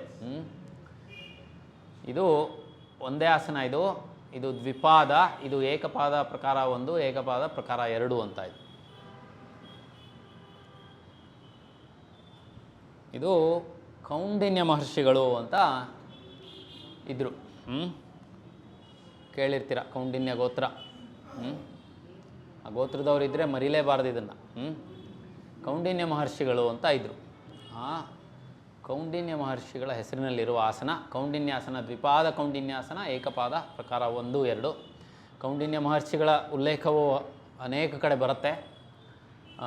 ಮುಖ್ಯವಾಗಿ 2-3 ಕಡೆ ಬರುತ್ತೆ. ಅದರಲ್ಲಿ ಮುಖ್ಯವಾದ ಒಂದು ಕಡೆ ಏನು ಬರುತ್ತೆ ಅಂದರೆ, ಗೌತಮ ಬುದ್ಧ ಕೇಳಿದಿರಲ್ಲ, ಅವನು ಅದಕ್ಕೆ ಮುಂಚೆ ಸಿದ್ಧಾರ್ಥ ಅವನು ಕ್ಷತ್ರಿಯ ಅಂದರೆ ಸನಾತನ ಧರ್ಮದಲ್ಲೇ ಬಂದವನು. ಅವರ ತಂದೆಗೆ ಮಕ್ಕಳಿರಲ್ಲ. ಆವಾಗ ಕೌಂಡಿನ್ಯ ಮಹರ್ಷಿಗಳು ಅವರ ತಂದೆಯ ಆಸ್ಥಾನದಲ್ಲಿ ಋಷಿಗಳು, ರಾಜ ಋಷಿ ಅಂತಾರೆ, ಅವರ ಆಸ್ಥಾನದ ಋಷಿಗಳು, ಅವರು ಸಿದ್ಧಾರ್ಥನ ತಂದೆಗೆ ಹೇಳ್ತಾರೆ, ನಿನಗೆ ಒಬ್ಬ ಮಗ ಹುಟ್ಟುತ್ತಾನೆ, ಯೋಚನೆ ಮಾಡಬೇಡ, ಆದರೆ ಅವನು ಸನ್ಯಾಸತ್ವವನ್ನು ತಗೊಂಡು ಮೋಕ್ಷದ ಕಡೆಗೆ ಹೋಗ್ಬಿಡ್ತಾನೆ ಅಂತ ಹೇಳ್ತಾನೆ. ತಂದೆ ಖುಷಿನೂ ಆಗುತ್ತೆ, ದುಃಖನೂ, ಎರಡೂ ಒಟ್ಟಿಗೆ ಆಗುತ್ತೆ. ಇದು ಕೌಂಡಿನ್ಯ ಮಹರ್ಷಿಗಳು ಗೌತಮ ಬುದ್ಧ ಹುಟ್ಟುವುದಕ್ಕೆ ಮುಂಚೆನೇ ಹೇಳಿರ್ತಾರೆ. ಅದಾದ ನಂತರ ಗೌತಮ ಬುದ್ಧ ಹುಟ್ಟಿ ಅವನು ಬುದ್ಧನಾದ ಮೇಲೆ, ಸಿದ್ಧಾರ್ಥ ಹುಟ್ಟಿ ಅವನು ಬುದ್ಧನಾದ ಮೇಲೆ ಕೌಂಡಿನ್ಯ ಮಹರ್ಷಿಗಳು ಸ್ವತಃ ಆ ಬುದ್ಧನ ಶಿಷ್ಯನಾಗ್ತಾರೆ. ಅವನು ಮೋಕ್ಷ ಮಾರ್ಗವನ್ನು ಹಿಡಿದ ನಂತರ ಸ್ವತಃ ಅವರ ಶಿಷ್ಯರಾಗ್ತಾರೆ. ಇದು ಒಂದು ಸಣ್ಣ ಇದು ಕೌಂಡಿನ್ಯಾಸನ, ದ್ವಿಪಾದ ಏಕಪಾದ. ಸ್ವಲ್ಪ ಅದೇ ಥರ ಇದೆ, ಆದರೆ ಪೂರ್ತಿ ಬೇರೆ ಆಸನ. ಇದು ಒಂದು ಕಾಲು ಪದ್ಮಾಸನದಲ್ಲಿದೆ. ಪದ್ಮಾಸನದ ಕಾಲು ಇಲ್ಲಿ ಬಂದಿದೆ, ಕೈ ಮೇಲೆ ಕಾಣಿಸ್ತಿದೆಯಾ? ಇನ್ನೊಂದು ಕಾಲು ಚಾಚಿದೆ. ಇದೆಲ್ಲ ಕೈ ಮೇಲೆ ಮಾಡುವ ಆಸನಗಳು. ಇದು ಸಾಮಾನ್ಯ ನೋಡಿರಲ್ಲ, ಕೇಳಿರೋದು ಕಷ್ಟ ಅನಿಸುತ್ತೆ.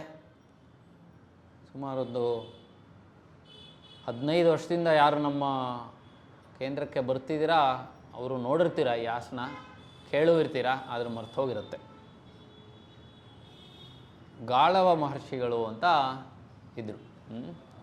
ಗಾಳವಾಸನ ಅಂತ. ಗಾಳವ ಮಹರ್ಷಿಗಳದು ಅನೇಕ ಕಡೆ ಉಲ್ಲೇಖ ಇದೆ. ಈಗ ಸಮಯ ಇಲ್ಲ, ಬೇಗ ಇನ್ನೊಂದೆರಡು ಆಸನ ನೋಡ್ಬಿಡೋಣ.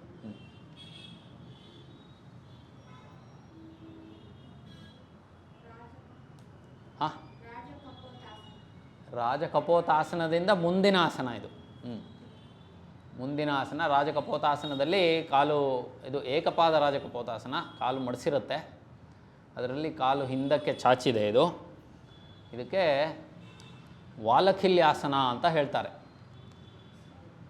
ವಾಲಖಿಲ್ಯಾಸನ ಅಂತ. ವಾಲಖಿಲ್ಯ ಅನ್ನುವರು ಒಬ್ಬ ಋಷಿ ಅಲ್ಲ. ವಾಲಖಿಲ್ಯ ಅನ್ನುವರು ಒಂದು ಋಷಿಗಳ ಗುಂಪು. ಅದು ವಾಲಖಿಲ್ಯ ಋಷಿಗಳು 64,000ನೋ 60,000ನೋ 64,000ನೋ ಋಷಿಗಳ ಗುಂಪು. ಈ ಋಷಿಗಳು ನಮ್ಮ ಬೆರಳಿನಷ್ಟೇ ಇರುವವರು. ಅನೇಕ ಪುರಾಣಗಳಲ್ಲಿ ಇವರದು ಉಲ್ಲೇಖ ಬರುತ್ತೆ. ನಮ್ಮ ಬೆರಳಿನಷ್ಟೇ ಇರುವ ಋಷಿಗಳಿವರು. ಇವರು ಪೂರ್ತಿ ಅವರ ಜೀವನ ಸೂರ್ಯನ ಕಿರಣಗಳಿಂದ ಅಷ್ಟೇ. ಅವರು ಸೂರ್ಯನ ರಥದ ಸೂರ್ಯನ ಜೊತೆನೇ ಇರ್ತಾರೆ ಈ ಋಷಿಗಳು. ಇನ್ನೂ ಅನೇಕ ಕಥೆಗಳು ಇದೆ. ವಾಲಖಿಲ್ಯರು ಅಂತ ಗುಂಪು, ಋಷಿಗಳ ಗುಂಪು. ಇಷ್ಟು. ಇನ್ನೂ ಒಂದು 2-3 ಋಷಿಗಳ ಹೆಸರಿನ ಆಸನಗಳು ಇದೆ. ಅದು ಸಮಯ ಸಾಕಾಗೋದಿಲ್ಲ ಅಂತ ನಾನು ಹಾಕಲಿಲ್ಲ. ಇದೇ ಸಮಯ ಮೀರಿದೆ. ಇಷ್ಟಕ್ಕೆ ಇವತ್ತಿನ ಅವಧಿಯನ್ನು ಮುಗಿಸೋಣ. ಸುಮಾರು 1 ಗಂಟೆ 10 ನಿಮಿಷಗಳ ಕಾಲ ನಾವೆಲ್ಲರೂ ಮನುಷ್ಯರಾಗಿದ್ವಿ, ಮಕ್ಕಳಾಗಿದ್ವಿ. ಯಾಕೆಂತ ಹೇಳಿದರೆ ಮನುಷ್ಯ ಸಹಜ ಸ್ವಭಾವ ಏನು ಅಂತ ಹೇಳಿದರೆ ಕತೆ ಕೇಳೋದು, ಕತೆ ಹೇಳೋದು, ಪ್ರಶ್ನೆ ಕೇಳೋದು. ಸೊ ಅದನ್ನು ಮಾಡಿದ್ವಿ. ನಮ್ಮ ಇವತ್ತಿನ ಕಾರ್ಯಕ್ರಮದ ಉದ್ದೇಶ, ಹಿಂದೂ ಮಾಸದ ನೆನಪು, ಈ ಕಾರ್ಯಕ್ರಮ ಸರಣಿಯ ಉದ್ದೇಶವೇ ಮಾಹಿತಿ ಮತ್ತು ಮನೋವಿಕಾಸ ಅಂಥೇಳಿ. ಇದೆರಡೂ ಉದ್ದೇಶಗಳನ್ನು ಇವತ್ತಿನ ಉಪನ್ಯಾಸಕರರು ಯಶಸ್ವಿಯಾಗಿ ನೆರವೇರಿಸಿದ್ದಾರೆ ಅಂತ ಹೇಳಿ ನಾನು ಹೇಳಲಿಕ್ಕೆ ಇಷ್ಟಪಡ್ತೇನೆ. ರಾಮತೀರ್ಥ ಸೇವಾ ಫೌಂಡೇಶನ್ ಪರವಾಗಿ ಅವರಿಗೆ ಹೃತ್ಪೂರ್ವಕವಾಗಿರ್ತಕ್ಕಂಥ ಧನ್ಯವಾದಗಳನ್ನು ಅರ್ಪಿಸ್ತಾ ಇದ್ದೇನೆ. ನಮ್ಮ ಒಂದು ನೆನಪಿನ ಕಾಣಿಕೆಯನ್ನು ಶ್ರೀಯುತ ಶ್ರೀನಿವಾಸ್ ಮತ್ತು ಅನಂತರಾಮ್ ಅವರು ಇಲ್ಲಿ ಬರಬೇಕು, ಬಂದು ಅವರಿಗೆ ಕೊಡಬೇಕು ಅಂತ ಹೇಳಿ ಕೇಳ್ಕೊಡ್ತೇನೆ.